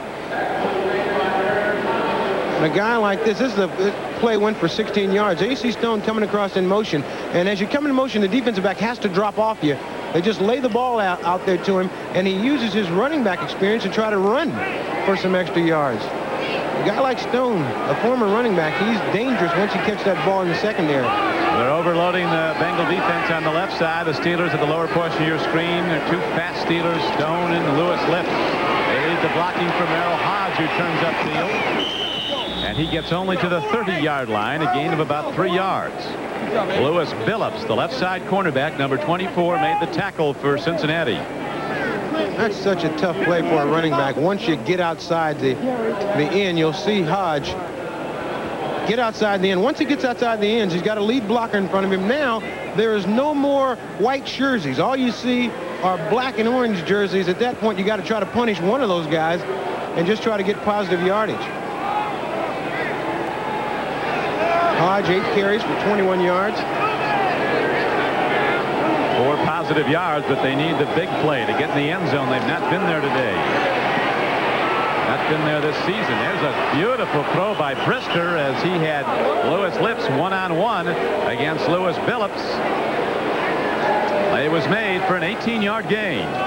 You have to give Lewis Lips some room because he is just like Eddie Brown in terms of his ability. He can catch the ball and run with it after he catches it. And if you notice that, Bubby Brister now throwing real quick rhythm passes. He's not trying to throw the ball way down the field because he realizes he's not getting a lot of protection. But you get that ball in a hurry to Lewis Lips and let him run with it, something good's going to happen. Brister, 8 for 11, 104 yards. Starting to become a little bit effective. First and 10 carry, they go back to Merrill Hodge, and he didn't get a thing on a first down run. He got back to the line of scrimmage with 12:20 to play in the third quarter. Steelers have alternated their nose tackle. Crumry started the game. Hammerstein has been in there now. Carl Zander made that tackle. You know, you got to run the ball a little bit against this team in order to give Brister some time to throw. If you just back up and keep throwing, those guys are going to be coming on him, and it'll be just like the first half. But if you can make them play honest by sneaking a run in every now and then you get a chance to throw the ball.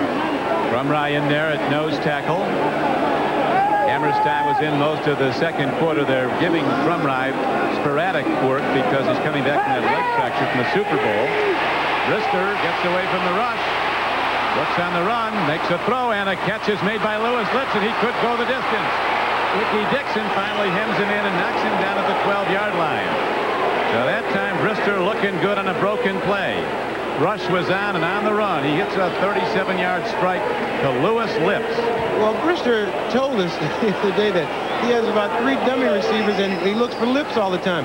Here you see Lewis Lips running this route. This is what a smart receiver does. He sees the play break down. Now watch him work to get open. There he goes, runs away from that defensive back, makes a nice catch. Now here's a nice move. Gets up the field. That Lewis Lips, he's dangerous every time he touches the ball. Like Boomer was saying to us, now the great ones can make a 5-yard catch and turn it into a 60-yard touchdown, like Lips and Eddie Brown of the Bengals. I heard something the other day. It said Lewis Lips sinks ships. Our run by Tim Worley, the big back, first-year player, bangs down to the 7-yard line on a first down carry. Leon White, 51, and David Fulcher, 33, made the stop. Lewis Lips goes over 100 yards on the day. Just a wonderful receiver. Good body control. He's a strong receiver, not a little wiry guy. This is his 11th 100-yard game. David Grant is in at right end for the Bengals, 98, replacing Jason Buck, who is troubled by a hyperextended elbow. Second down. Throw, tip ball, incomplete. It'll be 3rd and 4 for the first down, 3rd and 7 for a touchdown. Xander got a hand on the ball, number 91 for Cincinnati. Xander's playing a whale of a game. He's been sacking people, knocking balls down. Merrill Hodge, you see him just coming over. Oh, he was interfered with a little bit right there. Number 91, Xander had him by the back of the jersey.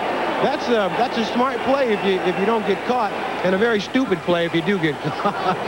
Only illegal if you get caught. That's right. Extra defensive backs are in. 3rd down comes out. 3rd and 4 for the first down. 3rd and 7 for the touchdown against the blitz. Brister rolls out, throws, and he's got a man for a touchdown. He makes the strike to Derek Hill, a rookie wide receiver from Arizona that the Steelers think has terrific potential. And so the Steelers may have had a big turning point in this game. It looked like the Bengals were going in again. The fumble by Woods is recovered, and the Steelers on their first possession turn it back into a touchdown. There you see what Bubby Brister does very well. He's got those quick feet. He runs out of the pocket, finds some time to throw, finds Derek Hill in the back of the end zone. That's his first NFL touchdown. He was their 3rd-round draft choice that missed a lot of training camp because of injuries, but he's the guy that they talk about coming in and playing a lot like those receivers they had in the old days. The extra point is hit up and good, and it's now a 20-10 game, Cincinnati. There is a point at which all things must evolve. First touchdown of the 89 season kickoff, Stanford Jennings. Whoop, he who hesitates can be lost, but Stanford Jennings breaks it out to the 18-yard line. Was ready to down and started to come out, and then realized he'd stepped over the goal line, so he had to keep going. Anderson just tied the Steeler all-time scoring record of 731 points. Morella's record with that extra point. Next field goal or extra point that Anderson kicks, he'll be the Steelers' all-time leading scorer. And he's one of the 3 most accurate field goal kickers in history. Morton Anderson and Nick Lowry, the other 2.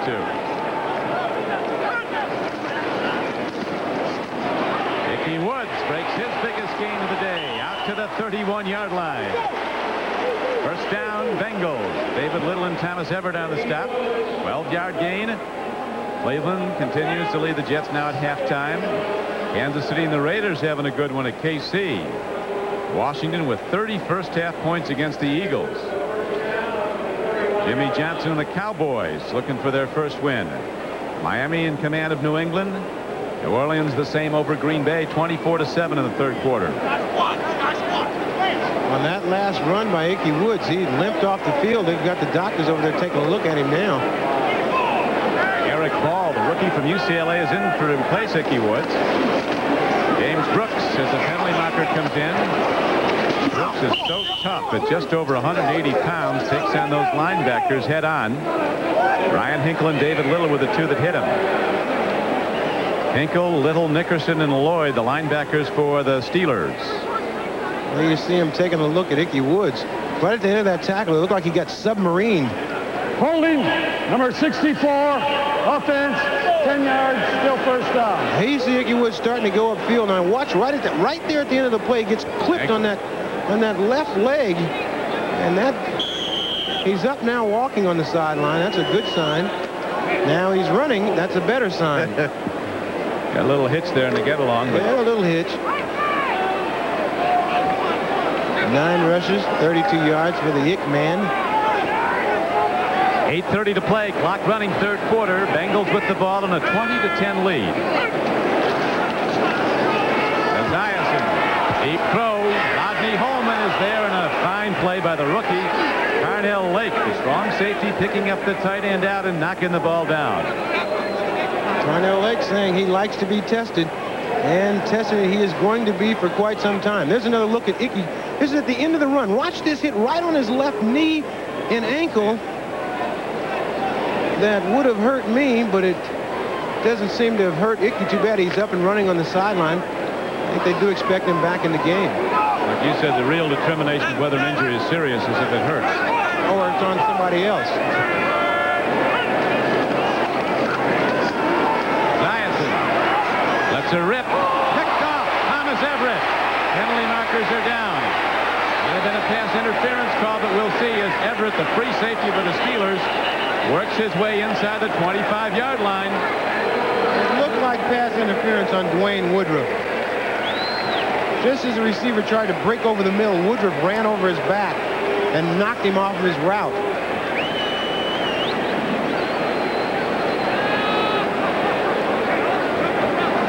It looked as though the Steelers were gone when the Bengals were moving on their first possession of the third quarter. Then they forced the turnover. 27, defense, first down. Thomas Everett, who made the interception, was called for the interference call prior to it. So it negates his interception and it gives the Bengals a first down. Here we'll see it again. You'll see right at the bottom left-hand part of your screen as the receiver starts to come by. There he's knocked down on the ground. And the ball, it looked like Woodruff actually made that pass interference. All that Thomas Everett did was catch the ball and take off running. Good. Thomas knows what to do with it when he gets it. But it all comes back, and the Bengals have a first down. Extra wide receivers. Now they got Parker and Hillary in as the wideouts. Brown comes out, and McGee is out. Throw up the middle to James Brooks. Right in the heart of the Steelers defense. James Brooks goes down to the 41-yard line. First down, Cincinnati. Greg Lloyd made the tackle, 95. Like Greg got dinged on the play, making the hit. 17-yard gain on the play. So the Bengals are back moving the ball, and we'll be back after this.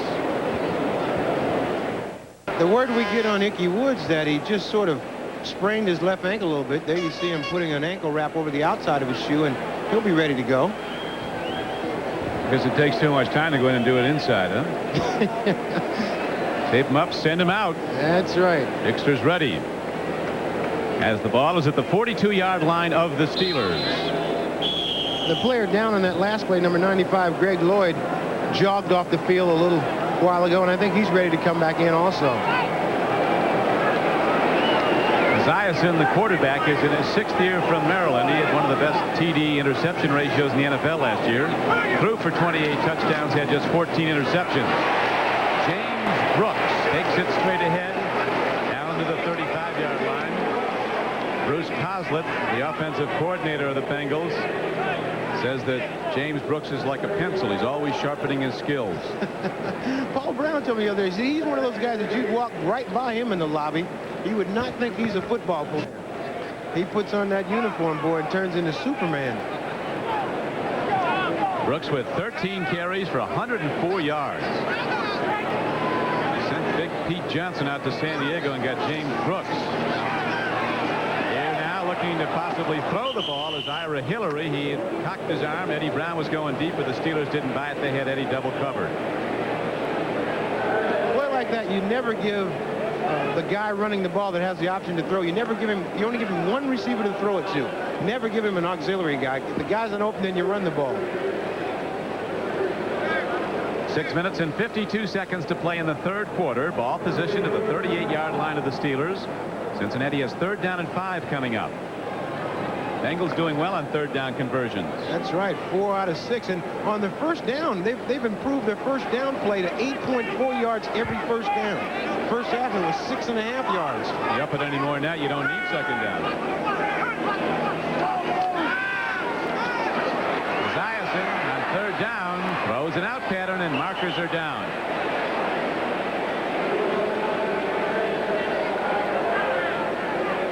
Ira Hillary, the intended receiver.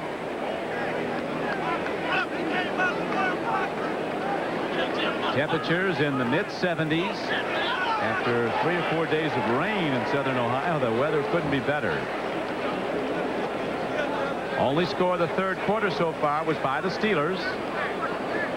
Holding, number 26, defense, 5 yards, first down.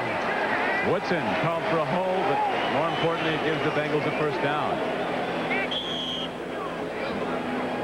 Anytime that you give a quarterback a lot of time to throw, it's almost impossible to cover the wide receivers. So that's going to cause some kind of a holding penalty, because you can only cover those guys for a certain period of time. And then after that, shoot, it's just everybody's running free after that point. Coleman and Caddis, 2 tight ends in the game on first down for the Bengals. Eric Ball still in, replacing Ickey Woods.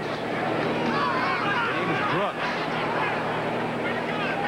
down close to the 30-yard line as David Little, a 9-year veteran from Florida, a co-MVP along with Rod Woodson for the Steelers last year, made the stop for the Pittsburgh Steelers, a gain of just 2 yards on the play. Little, number 50. James Brooks, he's got those quick feet. He can find the hole. You've seen him catch a ball today. You've seen him run the ball. He's blocked well today. You hear a lot about Herschel Walker being an all-around back. This guy's in the same category. Everything you can possibly do, he does, including block. Esiason needs some help now, and he gets it from the 12th man as he steps out of bounds, then fires downfield. Incomplete pass. Let's see if that rule is out. It was an incomplete pass. Stops the clock with 5:58 to play. Tim Johnson, number 78, was hot on his trail. Johnson, a 3rd-year player from Penn State.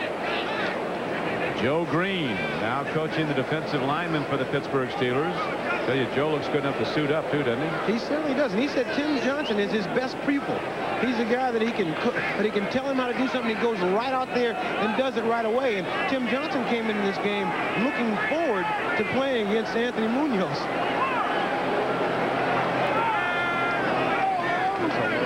On 3rd down and 9, Esiason makes the connection for a first down to the 16-yard line.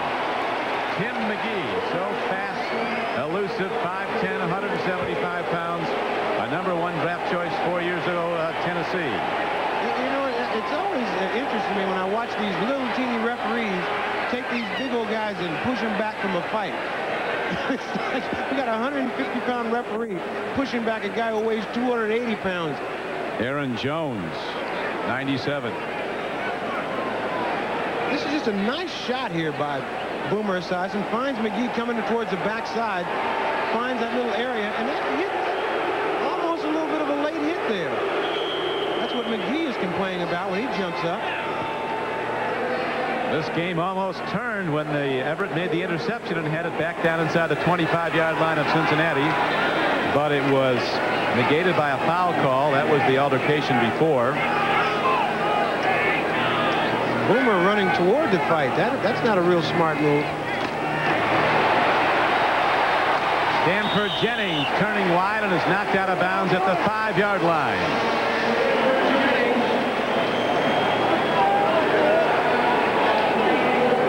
You know, in those division games, when you get a team that you got to play a couple times in the course of the year, a lot of times tempers are going to flare. Football being a game, a tough collision sport the way it is, that, you know, guys get a little bit upset. Like a lot upset. Steelers, an angry bunch coming off the most lopsided defeat in the franchise history. Looked like they're going to get back into this game, but now the Bengals ready to take it in, it would appear, as they turn upfield in the person of Eric Ball, and he's down at the 3-yard line. I talked to Eric Ball before the game, and he said that he's a little concerned about his weight. He said he doesn't feel like he's heavy enough to pound up in there and keep going in a forward direction. He thinks he needs to gain a few pounds. But sometimes he gets up in there with some of those linebackers, and, you know, at the weight that he is now, he can't just be as devastating as he wants to be. Number 78 and 77 offense are eligible. Bengals go to an interesting formation here. Rodney Holman goes in at fullback. He switches, and James Brooks comes over. He's lined up on the left side at tight end. Running for the end zone and heading in is James Brooks. Did he crack the plane? He did not. He's right down to the goal line, but he did not get in. So as Holman goes to the fullback, Brooks comes around from that, actually a flanker to the left position on an end around, and gets close but not in him on. There you see Brooks coming around on that back around. He's trying to get to that flag. He's knocked out just as he gets to that flag. A good play by Woodson, keeping him out of the end zone. He can't cut back in. Woodson is really keeping him from cutting back in. And just when he tries to go to the flag, Woodson makes an excellent tackle to keep him from scoring.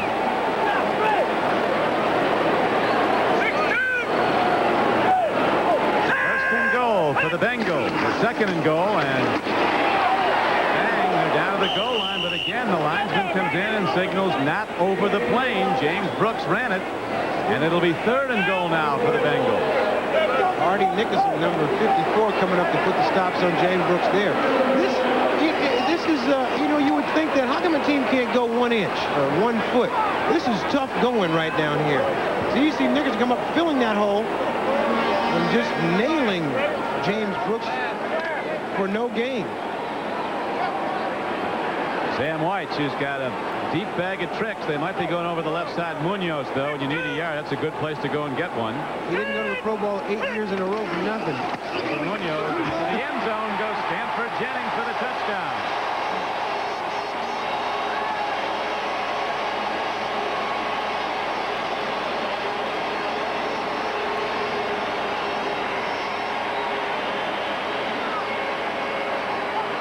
And the Bengals extend their lead to 26-10. Bruce Reimers and Anthony Munoz on the left side led the blocking.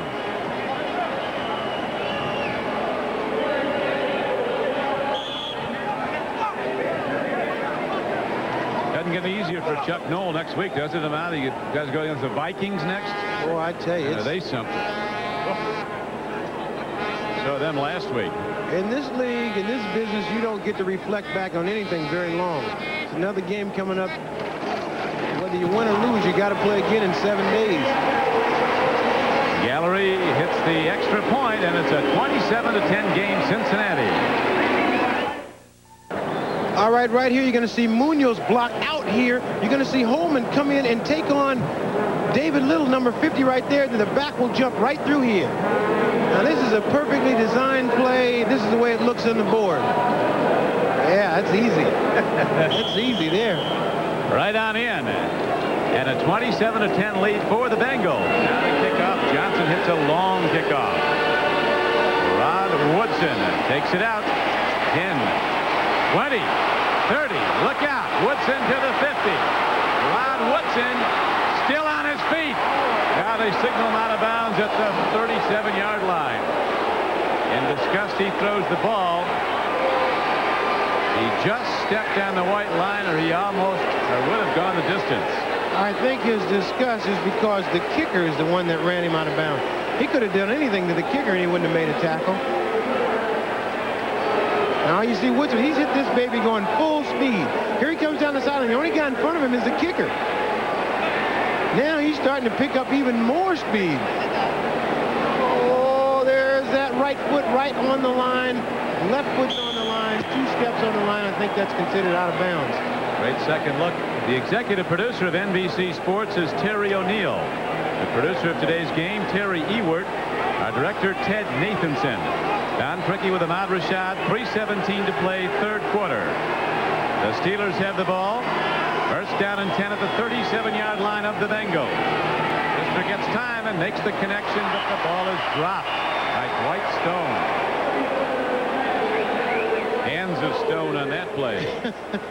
Stone, having been a running back, you got to get used to the ball coming at you at a different angle when you play wide receiver. You're not, you're much further away from the quarterback, and it's a little bit of a adjustment to try to catch the ball when you've been a running back the majority of your career, and all of a sudden they make you a wide receiver.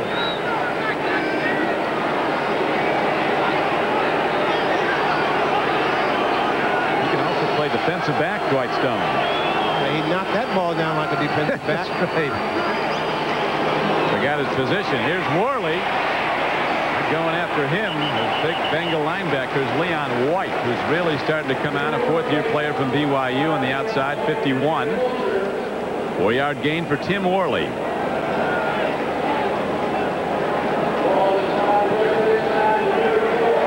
Extra defensive backs now come in for the Bengals. Barney Bussey and Solomon Wilcots come in. There's another look at Big Worley hitting that hole. And a great tackle there by Leon White. He meets him head on. Third down and 7 for the Steelers. 34-yard line of Cincinnati. 2:25 to play, third quarter. Bengals lead 27-10. A blitz. And they get him. Barney Bussey coming on a safety blitz. Number 27. The Steelers are thwarted again by the all-out pass rush of the Bengals.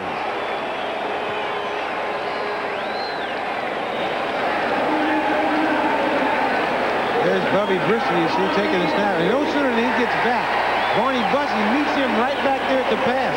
Somebody has got to hit that guy. Brister said he knew he was in a little bit of trouble last week when he broke the huddle. A couple of guys asked him what they did on the play. that's an indication that somebody's in trouble. Not quite on the same page, and back into punt is Newsom. Hits it very high. Very well done by Newsom. Positioning the ball inside the 10, and the Steelers special teams do a terrific job downing the ball at about the 1-yard line. That is about as good as you can do it. So the Bengals get the ball back, but they got 100 yards to go when they take it over. Blitz again. I'm telling you, the Cincinnati Bengals, it's almost like a wave. Now, a lot of people have asked me how the game has changed. Well, when I played, guys didn't dance like this. Watch Barney Bussey after he makes his sack, number 27. There he gets up. Whoa. Yeah. He could have been a guy out in the front of the parade with that, what do you call that guy with the hi-hat and the thing that the drum major. Drum major. You got to have a dance if you're anybody in this league now. That's right. You're nobody if you can't dance. Ickey Woods made some money with his. And it was one of the ugliest dances I've ever seen, but it worked. They spotted the ball at the 3-yard line, not the 1, after they had a conference, and that's where the Bengals start out now. And Boomer, living dangerously, lets her go deep, but can't make the connection. On the fly was Kendall Smith, a rookie wide receiver from Utah State. Very fast player. Wide receivers always like when you get down in this area because you got a chance to go 97. You know, you don't get that opportunity many times. I know it makes coaches crazy, but if you ask any wide receiver when your team is backed up on the 1, 2, 3-yard line, they're always open. Hit me deep, babe. Well, they might be going to it again with a 17-point lead, and Boomer in position to gamble if he chooses to again. They run the ball, and that's very close to a safety. Very well done. James Brooks ran it, and he was knocked down. Keith Willis got him. 93, who's been a nemesis for the Bengals. They've had trouble blocking him. Jim McNally, the offensive line coach for Cincinnati, said over the years, we've had great success against the best pass rushers like Gastineau when he was in his prime and Howie Long, but we've never been able to block Keith Willis. You see Keith Willis here. He was almost in position to take the handoff. And it's a good job by James Brooks of getting out of that end zone. And he's a little teeny guy. Doctors checking the x-ray. That might be Ickey Woods' ankle. Well, wideouts in the game now. Ira Hillary and Kendall Smith come in. Boomer on 3rd and long stands in, lets it go, makes the connection. Did McGee catch it? They ruled that he did. That might be the best play of this game. Tim McGee is coming on strong. That was an excellent catch. That's a big league play there. He had a chance at, I mean, if he wasn't prepared for that, he could have got 1 foot in and 1 foot out, but he had everything about him, and he just caught the ball and came down with both feet in bounds. Here you see the route again. McGee, this is just an out pattern, about a 15-yard out ball. Now watch what he does once he catches the ball. Both feet together, right in on the field, first down, Bengals. Almost down the white line. But it goes as a reception. Tim McGee makes a big play for the Bengals. Now Ickey Woods is on the card, and apparently this could be more serious than was first thought. They've got him packed in ice there. That's a ride that not many players want to take. You want to always walk off of a football field. You ever made that ride? No, I've never made that ride. After review by the replay official, the play stands first down. Lions had you pretty close to it one day, though, didn't they? Yeah, they didn't have those carts when I was playing. They made you walk off no matter what was wrong with you. First down and 10 for Cincinnati. They take the reverse. James Brooks run. Look at that stick, man. Woodruff comes up, makes the hit. That was Larry Griffin. Yeah, Larry Griffin, 22. They gave him the old high-low that time. You watch James Brooks. James Brooks takes his ball, fakes the reverse. Hey, it fooled our cameraman. Now we get back to him. Here he comes. Whoa! That was what they call the high-low. Brooks is given a high-low to the Steeler defense. Brooks, 19 carries, 110 yards. It'll take a lot of high-lows to stop this man. Second down and 8. Comes up now from the 17-yard line. Boomer ready to play fake and throw. Downfield, Holman. What a play by Rodney Holman. Lost the ball. And the Steelers might have it. Now they're going to rule it down now. If the ground forced the fumble. It's amazing the position the officials are in. They're always on top of it. Great touch there by Boomer Esiason. He just laid that ball right over the top of a couple of defenders, and Eric Ball made the play possible. There was a defensive lineman bearing down on Esiason. Ball makes the block, gives him just an extra second to loft that ball up over the defender, and Holman makes a Pro Bowl type catch. So that'll do it for the third quarter. The Bengals continue to lead 27-10 with the Jets. Bernie Kosar 6 yards to Tim Manoa for the go-ahead touchdown. Raiders continue to lead on that field goal in the third quarter. Look at some of the other scores. No scoring in between Miami and New England in the third quarter. Dolphins continue to win big. Esiason can't make the out throw, trying to get Kendall Smith. Second down and 10 comes up now for Cincinnati. We're told Ickey Woods has a sprained ankle. Both starts fracture, fortunately. On the offense, 5 yards, still first down. We'll see the play that Ickey got hurt on. Here it is, Ahmad. He looks like, it appears that he's lucky to just have a sprained ankle. Look at his knee turn the other way. Knee and foot, he's been carted off the field, and if it's a sprained ankle, I think everybody's lucky and happy, because he looked like he could have done some knee damage on that play. Bengals just went into alignment without the huddle. Controversial offense that produced more yards than any team in the NFL last year. Quick out goes to Tim McGee, but the Steelers are there to knock him down for virtually no gain. Well, they get 3 where they spot the ball, and it brings up third down and 10. Confidence builders for a wide receiver when you catch those little short balls like that. Total yards through 3 quarters. And once again, the only stat that concerns me or Chuck Noll is that one that's on the scoreboard. They only pay off in final numbers. And the numbers are Cincinnati 27, the Steelers 10. Boomer throws. Nice play. Kendall Smith. That quick out pattern, and Esiason, strong of arm, gets it right on his numbers. Wayne Woodruff was covering, and he was right on the play, but the throw was perfect. 12-yard gain. And the Bengals going again with their hurry-up offense. Here's a route by Kendall Smith. It's a nice route. He runs down, presses the guy back, breaks it off, and Esiason puts that ball on there with some steam. He's such a big guy, and he's such an easy motion that you don't know how hard he's throwing the ball unless you're on the other end of it. Bengals working that no-huddle offense here tonight. You know, in their real huddle, they're only like 3 yards from the ball anyway. Wilbur takes a look. Look at that line block for him. Long ball. Downfield. It is caught by Carl Parker down at the 2-yard line. Carl Parker, a rookie from Vanderbilt, makes his first reception in the NFL, and it's a spectacular one. Great throw by Esiason, and a great catch by Parker. 51 yards, and when you're a rookie from Vanderbilt, you always have to prove yourself, and I think he just did it with that play. This is just a stop-and-go pattern. You see Parker slow down and then take off. You never should slow down. You got to keep going. 77 offense. Esiason throws it. That's a tough catch, catching that ball back over your head like that. That's something you can't teach. What a fucking catch. Great catch by Parker. The Bengals in position to take it in again. First and goal. James Brooks behind Montoya. James Brooks goes in. Nobody laid a glove on him. And the route is on as the Bengals extend their lead now to 33-10 with the extra point coming up.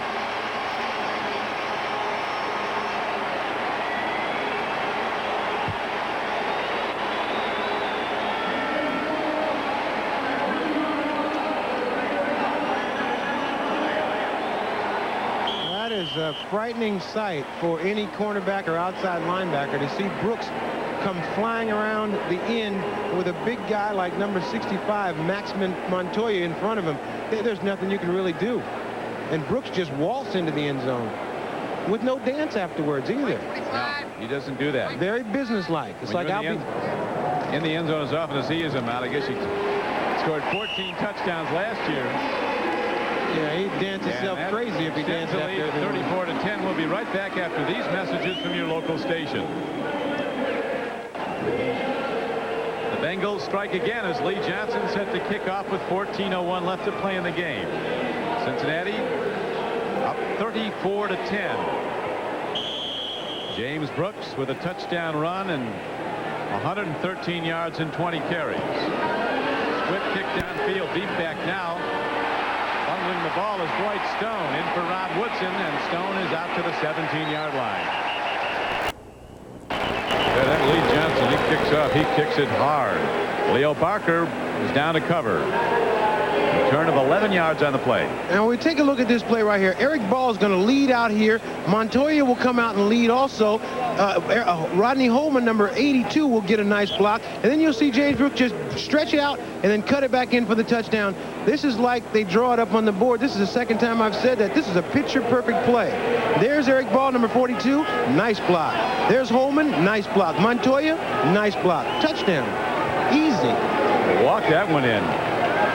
That really was a textbook play by the Bengals, and now Brister looks to throw. Pump fakes. Caught. Malarkey, the tight end, with his third catch of the day. Good for a first down. It was on a tip ball. First down. An 11-yard gain on the play. Brister wanted to go deep.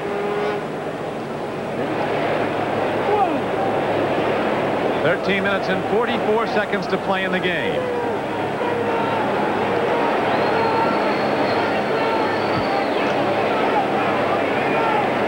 Brister 11 for 16, 161 yards, and a touchdown.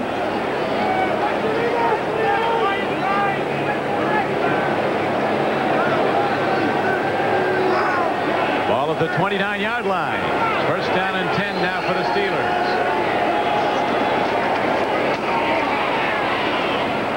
Worley runs it, gets to the 33-yard line. A gain of about 4 on the play. Mike Hammerstein made the stop.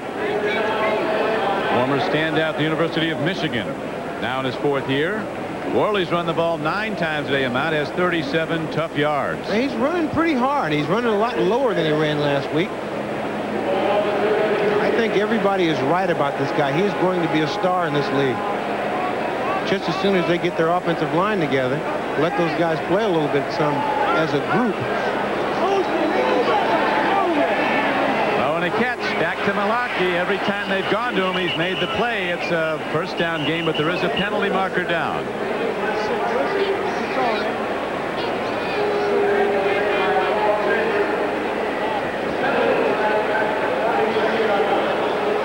Looks like the right tackle was still setting up. Illegal motion, number 62, offense, 5 yards, still second down.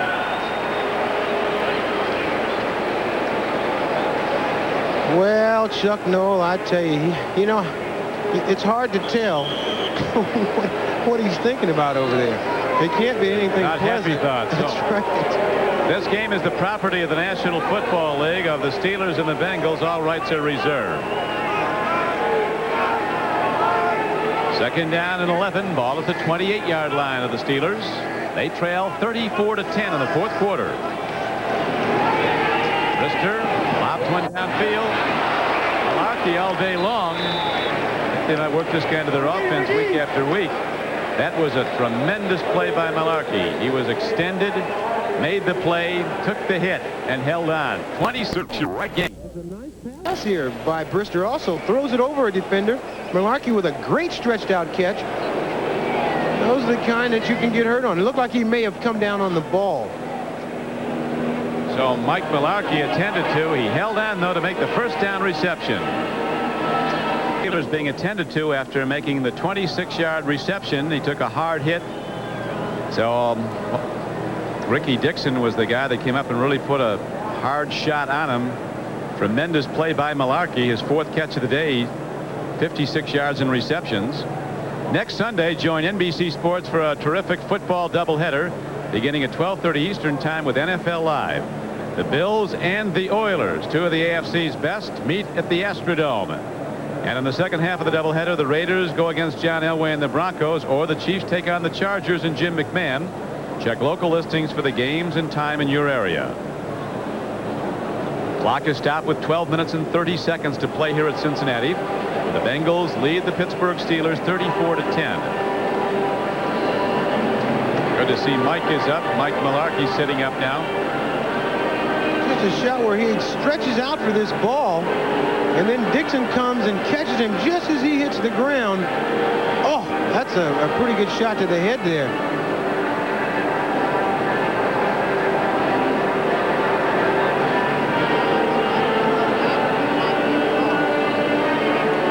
Malarkey sitting up, and then they set him back down. He's still very dazed. You take a shot like that, boy, a lot of light bulbs go off inside that helmet.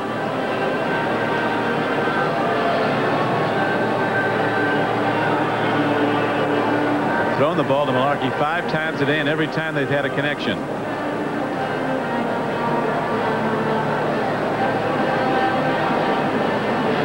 He was in a real dangerous position, and he was unprotected, trying to make the catch.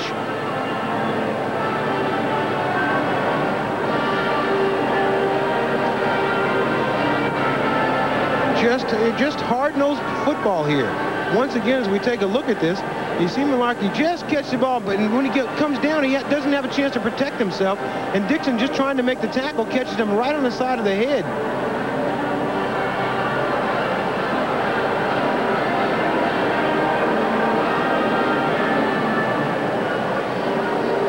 Ricky Dixon, 29, who made the clean play that knocked out Mike Malarkey, and now they're going to take Mike off on a stretcher. They're bringing that out.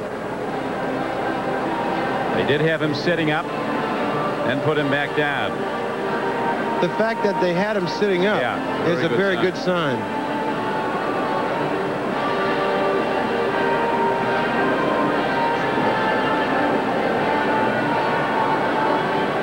There's Ickey Woods, a Bengal who was injured his left ankle. Early diagnosis was it was a sprain, not a fracture. They did x-ray it. Right now in the fourth quarter at Cleveland, 4:09 to play, a 9-yard run by Keith Jones. End zone Jones has put the Browns up in front of the Jets, 28-17. At Washington, Randall Cunningham's touchdown pass to Keith Jackson in the third quarter brought the Eagles back to within 30-21 of the Washington Redskins. Green Bay now rolling back into the game. 10:35 to play. The Packers, who were way down 21-0 at one time. They must have started giving that manager the ball.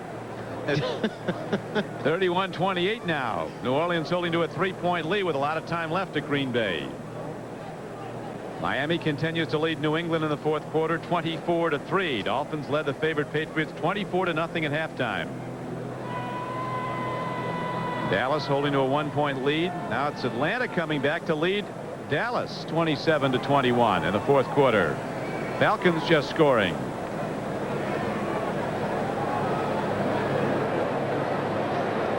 Play has been stopped for over 10 minutes while Mike Mularkey, tight end for the Pittsburgh Steelers, has been attended to, making his 5th catch of the day. He took a head-on shot, metal on metal. Dixon's helmet colliding with Mularkey's, and Mike Mularkey was knocked cold, and they did have him sitting up. Now put him back down, and as a precaution will take him from the field on a stretcher.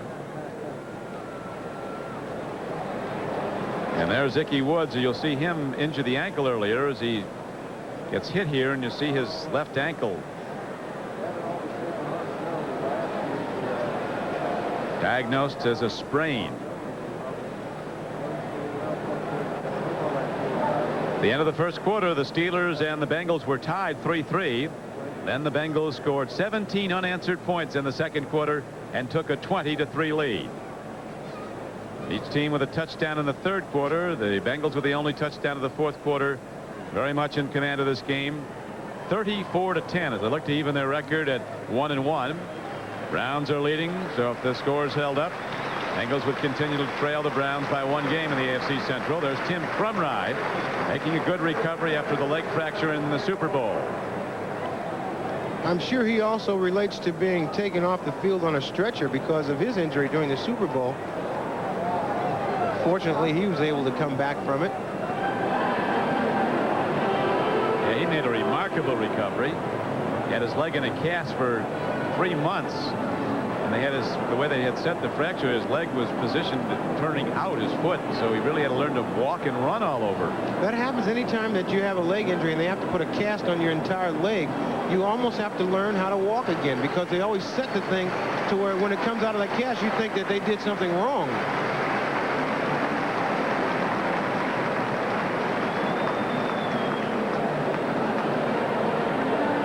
It's always a chilling moment for the players on the field when somebody gets taken off like that.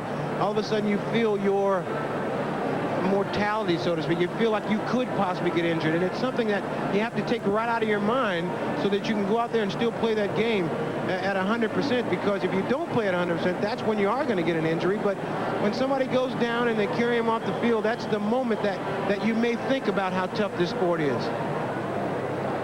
Just a hard, clean head-on hit by Ricky Dixon that took Mularkey out of the game. Now we're set to go with 12:20 to play. First down and 10 coming up for the Steelers. 47-yard line of the Bengals.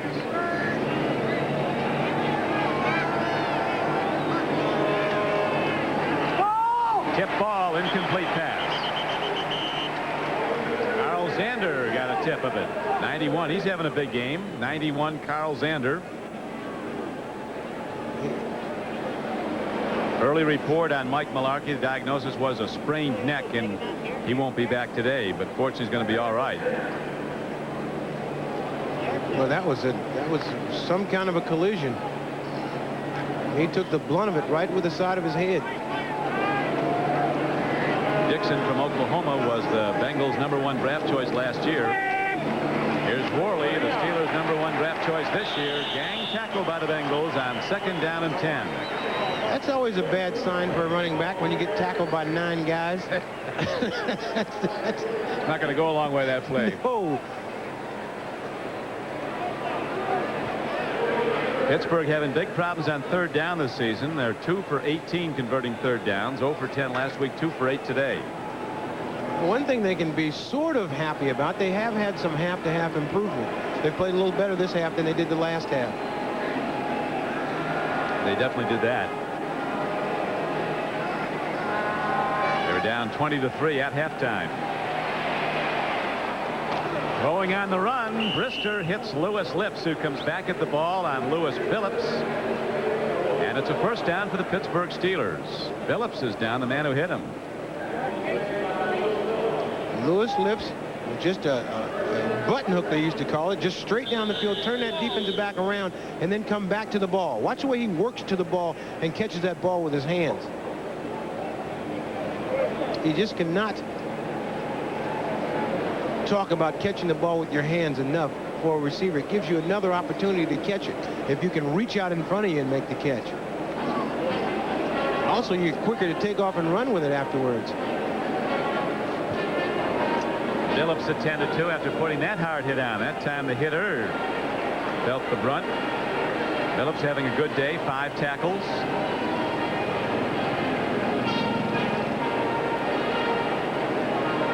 He got a little bit of a neck injury. Here you see Lips catching the ball. Now watch Phillips gets his head right in there, and maybe gets a little burner, gets a little neck bending back a little bit. You see him rubbing his neck on the sideline. This is a tough football game. Well, the Soldiers going down this one. Usually when there's a guy out there with a tie on checking you out, it can be a more serious injury. That's right. Not the trainer, the doctor's out. Chris Barber is now in a cornerback for the Bengals as Bubby Brister takes a deep look for the Steelers and goes long. Too long. Perfect coverage by the Bengals as they had the receiver cordoned off from the ball. Ricky Dixon was leading the way. Derek Hill was the intended receiver, the rookie wide receiver from Arizona for Pittsburgh. Steelers back home to Three Rivers Stadium next Sunday to play the Minnesota Vikings. Next time out for the Cincinnati Bengals, a Monday night game against the Cleveland Browns. Doesn't get much easier for either one of these teams. Browns leading the Jets right now 28-17.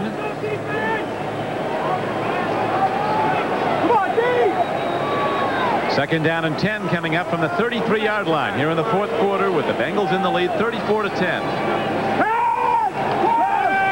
Brister swept under. Mike Hammerstein gets him.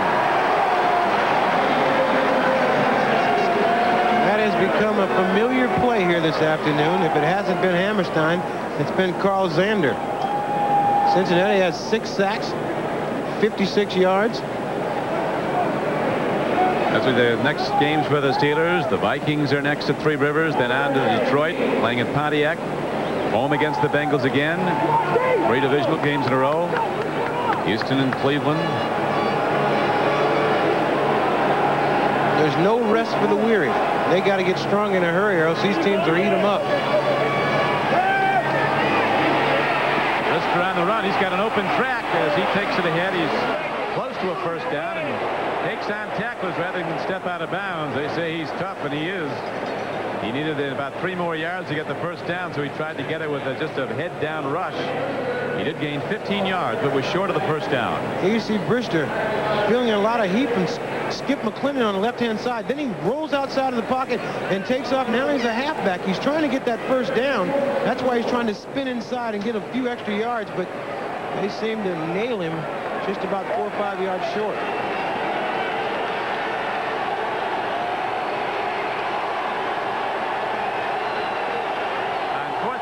The Steelers are going for it as they have to, trailing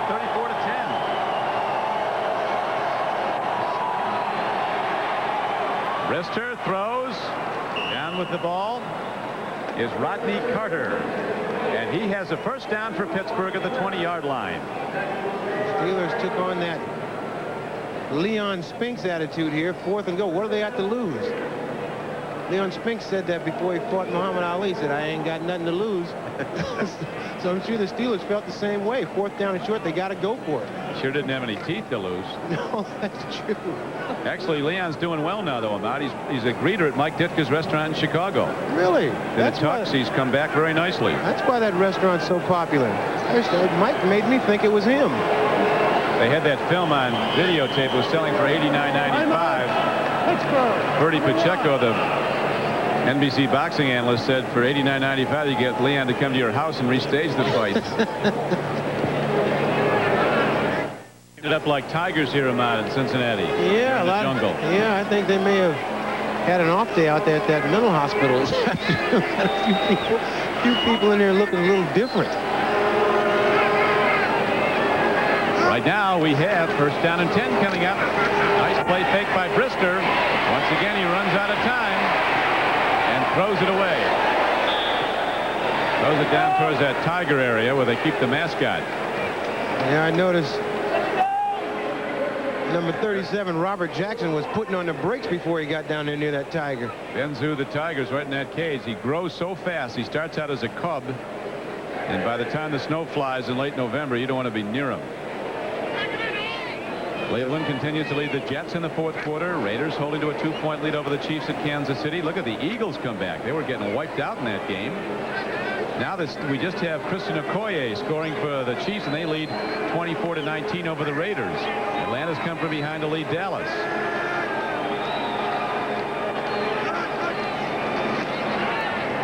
Brister throws, makes the connection.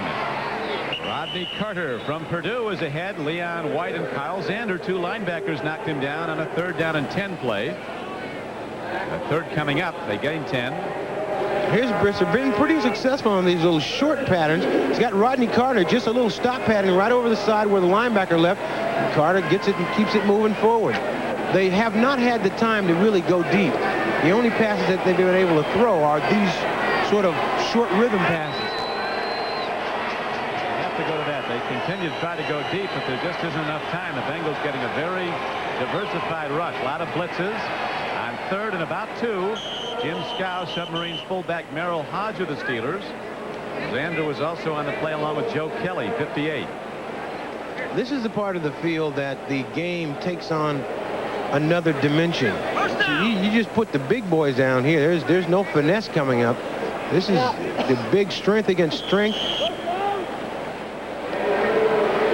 Got the first down by the nose of the football, so it is now first and goal for the Steelers at the 10-yard line of Cincinnati. Bengals in the lead 34-10.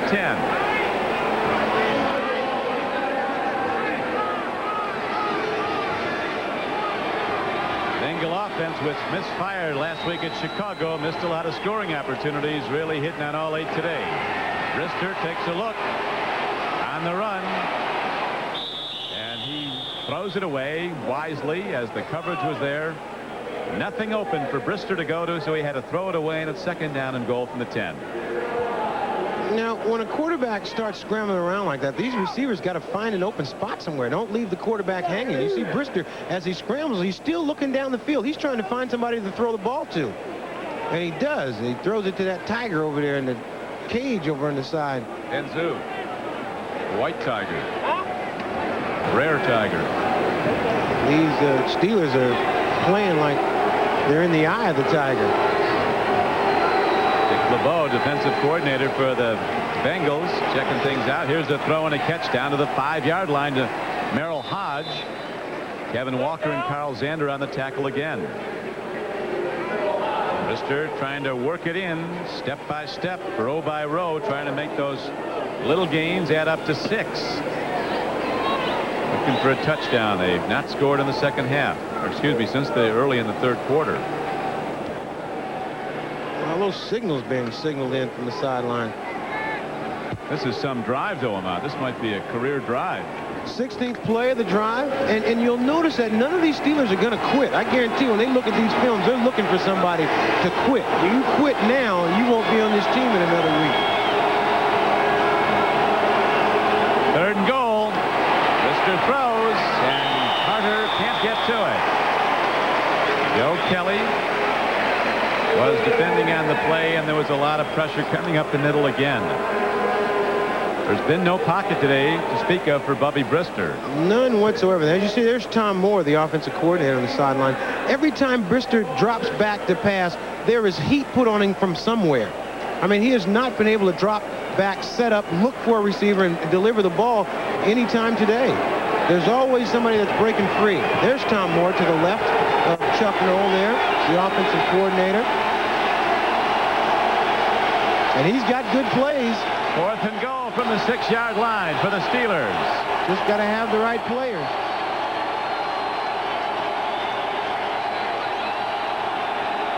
Here's a penalty marker. judge just threw a penalty marker down the end zone. Delay of game, offense. You can't hear. You can't hear.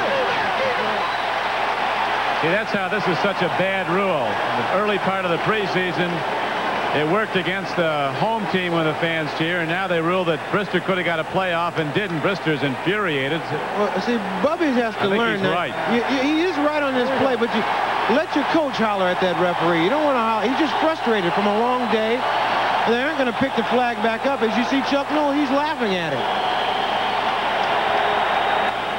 Let the laughter stop. He's going to say just what you said. Let him do it. Second time Settle down a little bit, Bubby. That's not going to help yelling at that referee like that. Once they drop that flag, they very seldom pick it up.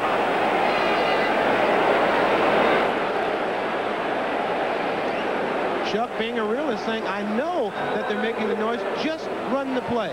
Just run the play. There's nothing you can really do at this point. I'm certain that that's what he's telling Bubby Brister.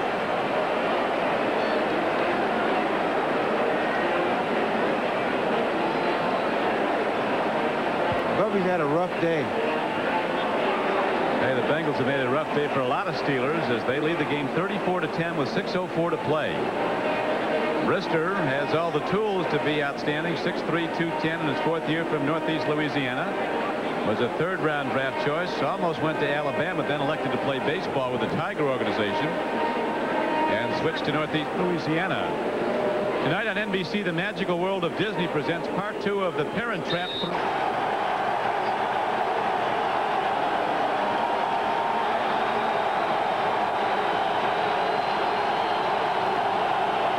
Now it's 4th down and goal from the 11 for the Steelers. Here's the rush. Bubby takes a look. He throws it. Either intercepted or incomplete. Looks like it's intercepted by Barney Bussey at the 3-yard line.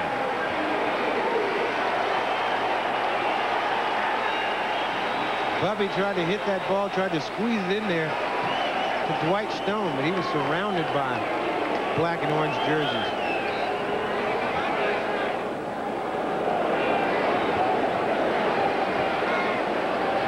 Bubby Brister said during the week the Steelers went back to basics in practice, trying to get fundamentally sound on offense. Wanted to run plays and keep the defense off the field. They ran 16 plays in that last drive, but it comes up empty at the end. Boomer with a quick out throw to Eric Caddis, the tight end, and he is down to the 15-yard line. Greg Lloyd makes the tackle, and here's a penalty marker called against some frustrated Steelers for a late hit.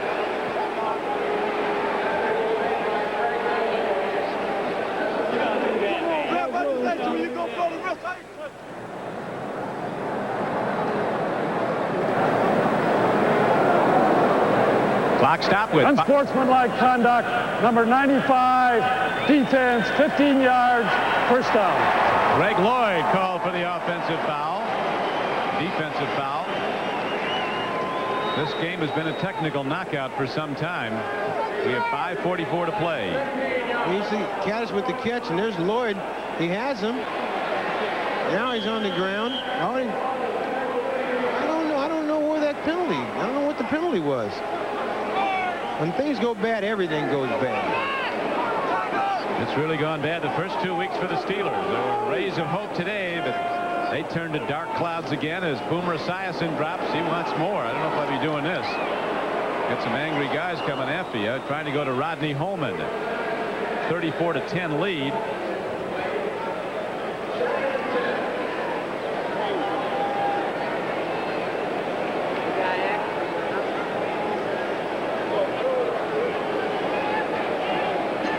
That's the closest huddle I've ever seen to the line of scrimmage. Back to within 4 now. The Jets at Cleveland. Chiefs with a 5-point lead over the Raiders. The Eagles way down, now back to within 2 of the Redskins. They're trailing 30-3 at the half. Boomer with a trick play. One hop. Called for a double dribble. You know, when a quarterback takes off running, he's a halfback. foul, number 95, defense, 15 yards. I just I don't agree with that rule at all. And he didn't try to spear him or anything. Here you see Boomer backing back. He can't find anybody to throw to, so he takes off running, gives it a little dribble there to throw somebody off. Now he takes off. Now he's going down. This is a football game.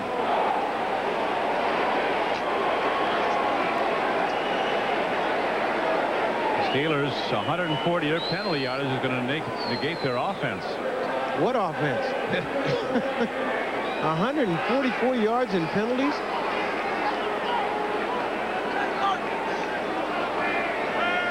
Bengals move on. First down and 10. Esiason with a quick out throw. A hard hit put on Carl Parker. Incomplete pass.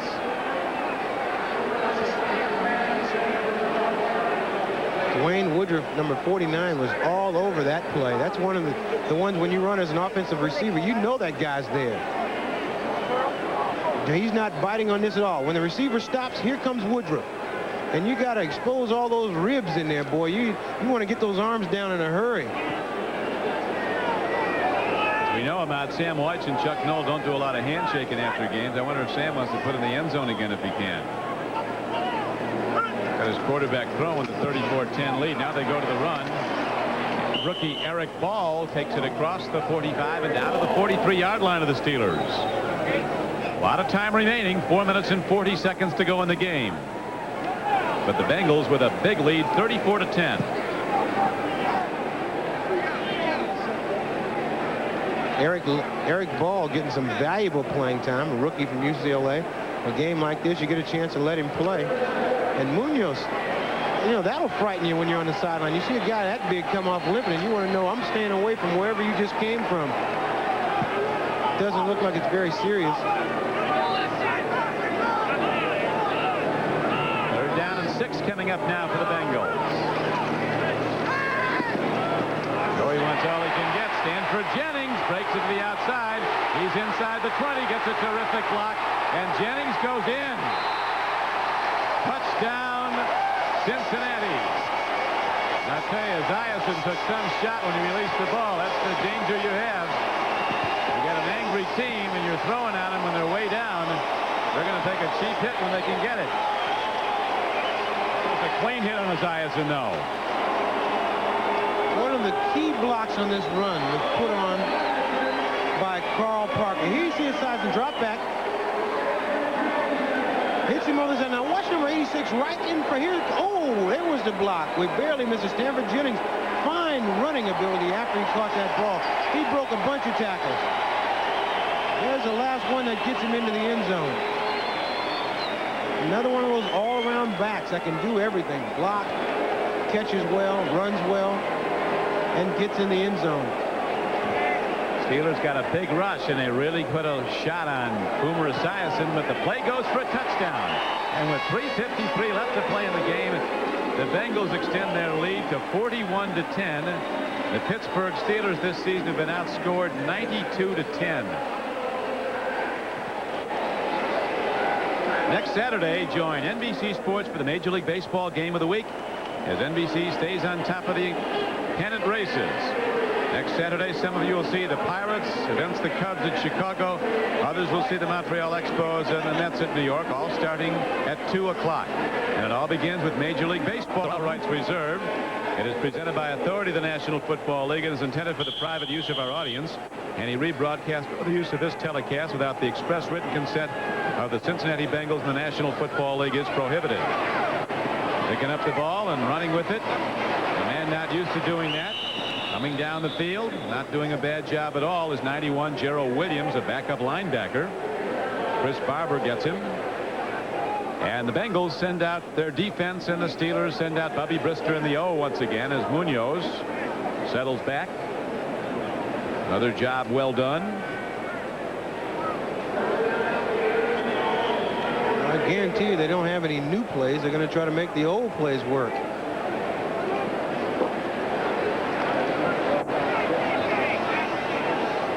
They need a new play at this point. 3:44 to play, and the Steelers have the ball first down and 10 at their 37. In incomplete at the 40.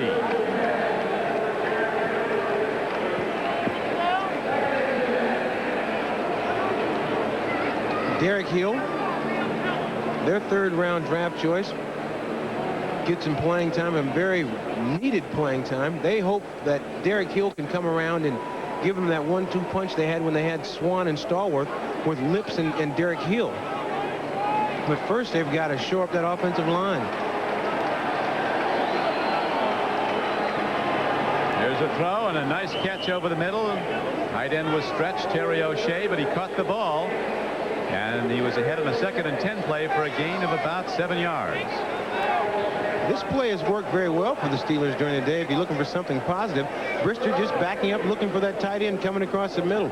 And what makes that happen is if you got those speed merchants on the outside running those deep routes, it gives you an area underneath that tight ends can work in.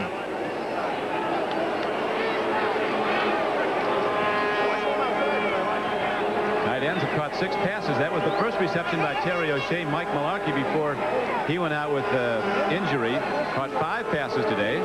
Handoff goes to Rod Carter, running inside on 3rd down and short. He didn't get there. He'll be 2 yards short of a first down. The Bengals, the defending American Conference champions, have a schedule that looks like this. At home against Cleveland a week from tomorrow night. Then they play at Kansas City, at Pittsburgh, and come home to play Miami and the Indianapolis Colts. And they've got to feel a lot better now that they see that that offense picked up right where it left off last year. Rodney Carter, who ran with the ball, was shaken up on the play, stopping the clock with 2:40 to play. Try that inside draw play to see if they could spring him on a 3rd and 3, but they got only about a yard. It's 4th and 2. We see Rodney just take that inside handoff, tries to cut it back off tackle, and we can't see, maybe in the little twisting that when he went down, it's hard to tell what he injured on that play. But they've got him sitting up now, and like we said earlier, that is a very good sign. Cleveland scores again to extend its lead over the Jets late in the 4th quarter at Cleveland at 35-24. Chiefs continue to lead the Raiders. Washington gets a touchdown now, and from a 2-point lead, they go up in front by 9. Atlanta has defeated Dallas. Falcons with their first win. Cowboys start off 0-2 under Jimmy Johnson. Miami completes the upset of New England, winning 24-10. And Green Bay rallied to beat New Orleans 35-34. The Packers were behind in that game 21-0 at one point. Rodney Carter jogging off the field. I guess he's okay. And we're set to go as the Steelers will go for it on 4th down and 2.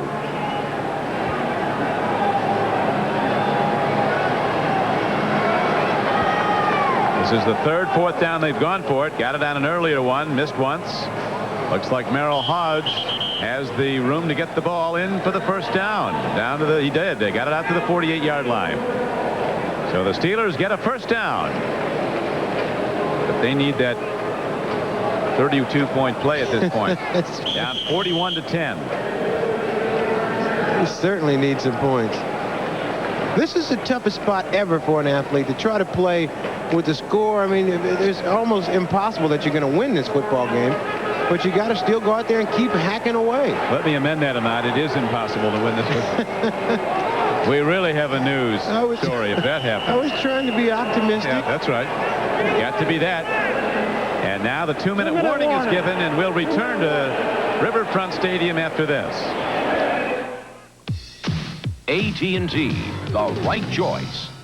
Legendary Tom Landry coached the Dallas Cowboys for a record 29 straight seasons. But what NFL coach has taken 3 different teams to the playoffs? Chuck Knox of the Seahawks, Don Shula of the Dolphins, or Marv Levy of the Bills? Which would you choose? The Rams, Seahawks, and Bills to the playoffs. If you said Chuck Knox, you made the right choice.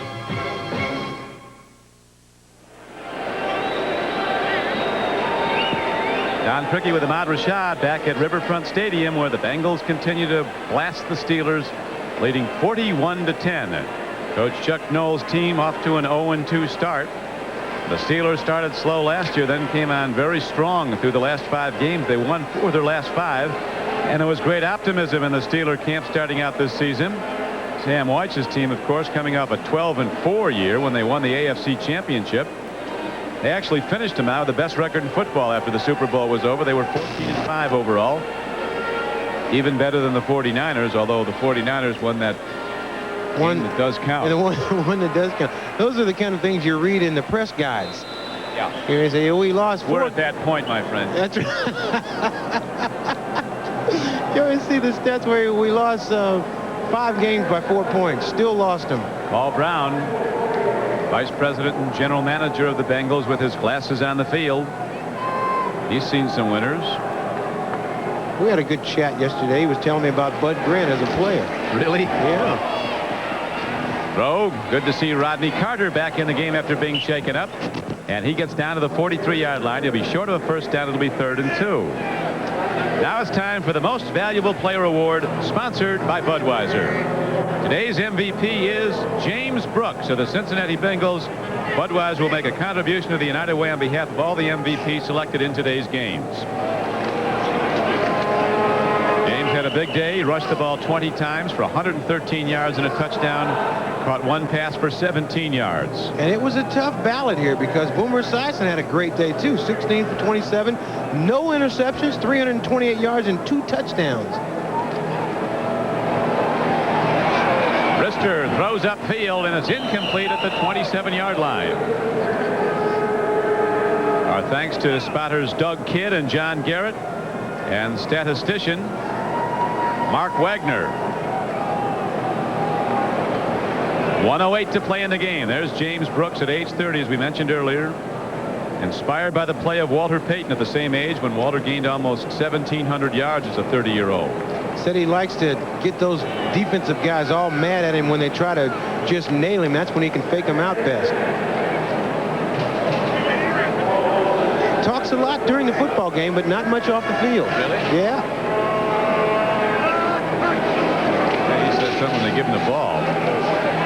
Bubby Brister eludes the rush. Takes a look. Lets her go. Too high, as coming across the field was Lewis Lips, trying to provide an outlet for Brister, who was in deep trouble again. And the game clock is down to 59 seconds to play. What do you think about the Steelers, Ahmad? Do you think the makings are here for a team that can get it together? It's very hard to get a grasp on how good or just how bad they are. I guarantee that they are looking at the National Football League from the bottom, though, right now. Illegal contact, number 29. Defense, 5 yards, first down. And I agree with Chuck Noll that the only thing that they can do is just get out there and keep trying to get better, trying to get habits going. There's nothing you can say. They know what the score is. They just got to go out there and get better in a hurry, or else they're going to see these kind of games every single week. And it's not Chuck Noll, it's these guys out here. They're the ones that got to play better. Brister stands in, goes for the end zone, not close. Ricky Dixon made a play on it. And that stops the clock with 52 seconds to play, and the Bengals leading 41-10. After last week's annihilation at the hands of the Browns, Tunch Ilkin, the Pro Bowl offensive tackle for the Steelers, said, "We stunk. We're lucky we didn't get 2 losses for this game." Well, they're going to have 2 as soon as they leave here, and they didn't smell a lot better. There's Tunch Ilkin, number 62. They got to get better as a group, though. It's not just one player. It's a group of guys that got to play better. They got to play better as a team.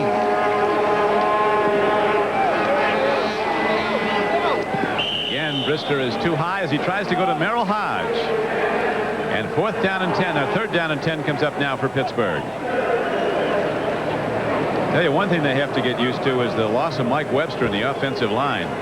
And all those guys in the offensive line playing out of position. Bubby Brister, and you can't help but be frustrated after 2 weeks of this. But it all comes down, and we said it earlier about that offensive line. They need time to play together. You got a lot of guys playing out of position, and when you get that situation, you get sacks, you get guys that miss blocks, and you get the quarterback beat up. 3rd and 10. Brister with the penalty marker down, makes the connection. The ball is caught by Merrill Hodge down at the 31-yard line. Busty makes the tackle, but there is a penalty marker down.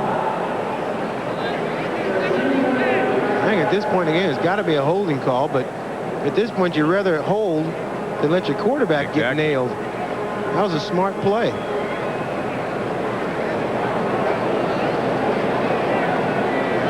"14 weeks to go." Holding, number 79, offense, 10 yards, still third down. There is a bright spot. They have a chance to turn this around next week.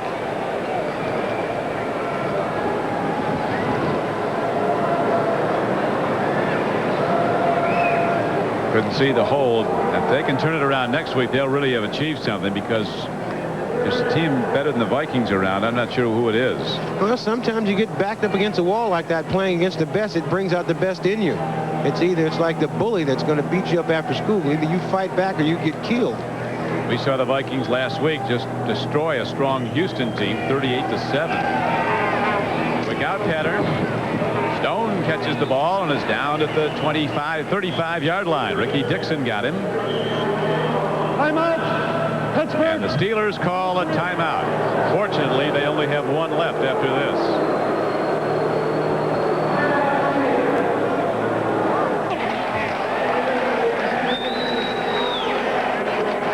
So the Steelers don't make it work on 4th down.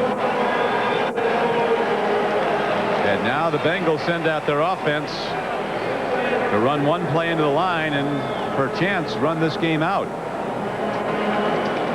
Well, the Steelers are out of timeouts.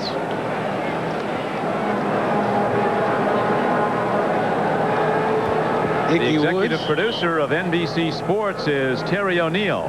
The producer of today's game was Terry Ewert. The director, Ted Nathanson. Associate director, Ray Benassi.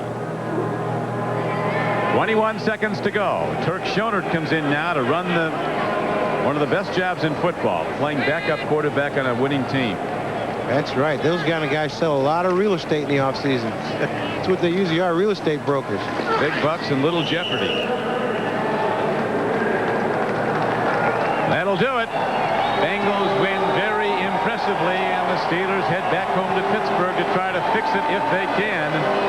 Losing 41-10 to Cincinnati. Coach Chuck Noll and the Steelers. Really a troubled outfit at this point, having been outscored 92-10 in their first 2 losses. Well, it's a tough situation for these Steelers, and like you mentioned earlier, it doesn't get better. They got those Vikings next week. They're fighting for their life almost every week out. Sam White with some nice words for Bubby Brister. Encouragement to a young player. Boomer Esiason with a terrific day for the Bengals. Now for Ahmad Rashad, this is Don Crickey. Glad you could be with us at Riverfront Stadium, where the Bengals defeated the Steelers 41-10. Ickey Woods going down with a sprained ankle, but he should be back. And now stay tuned for the Budweiser NFL report after these messages from your local station. The Astrodome, when built in 1965, it was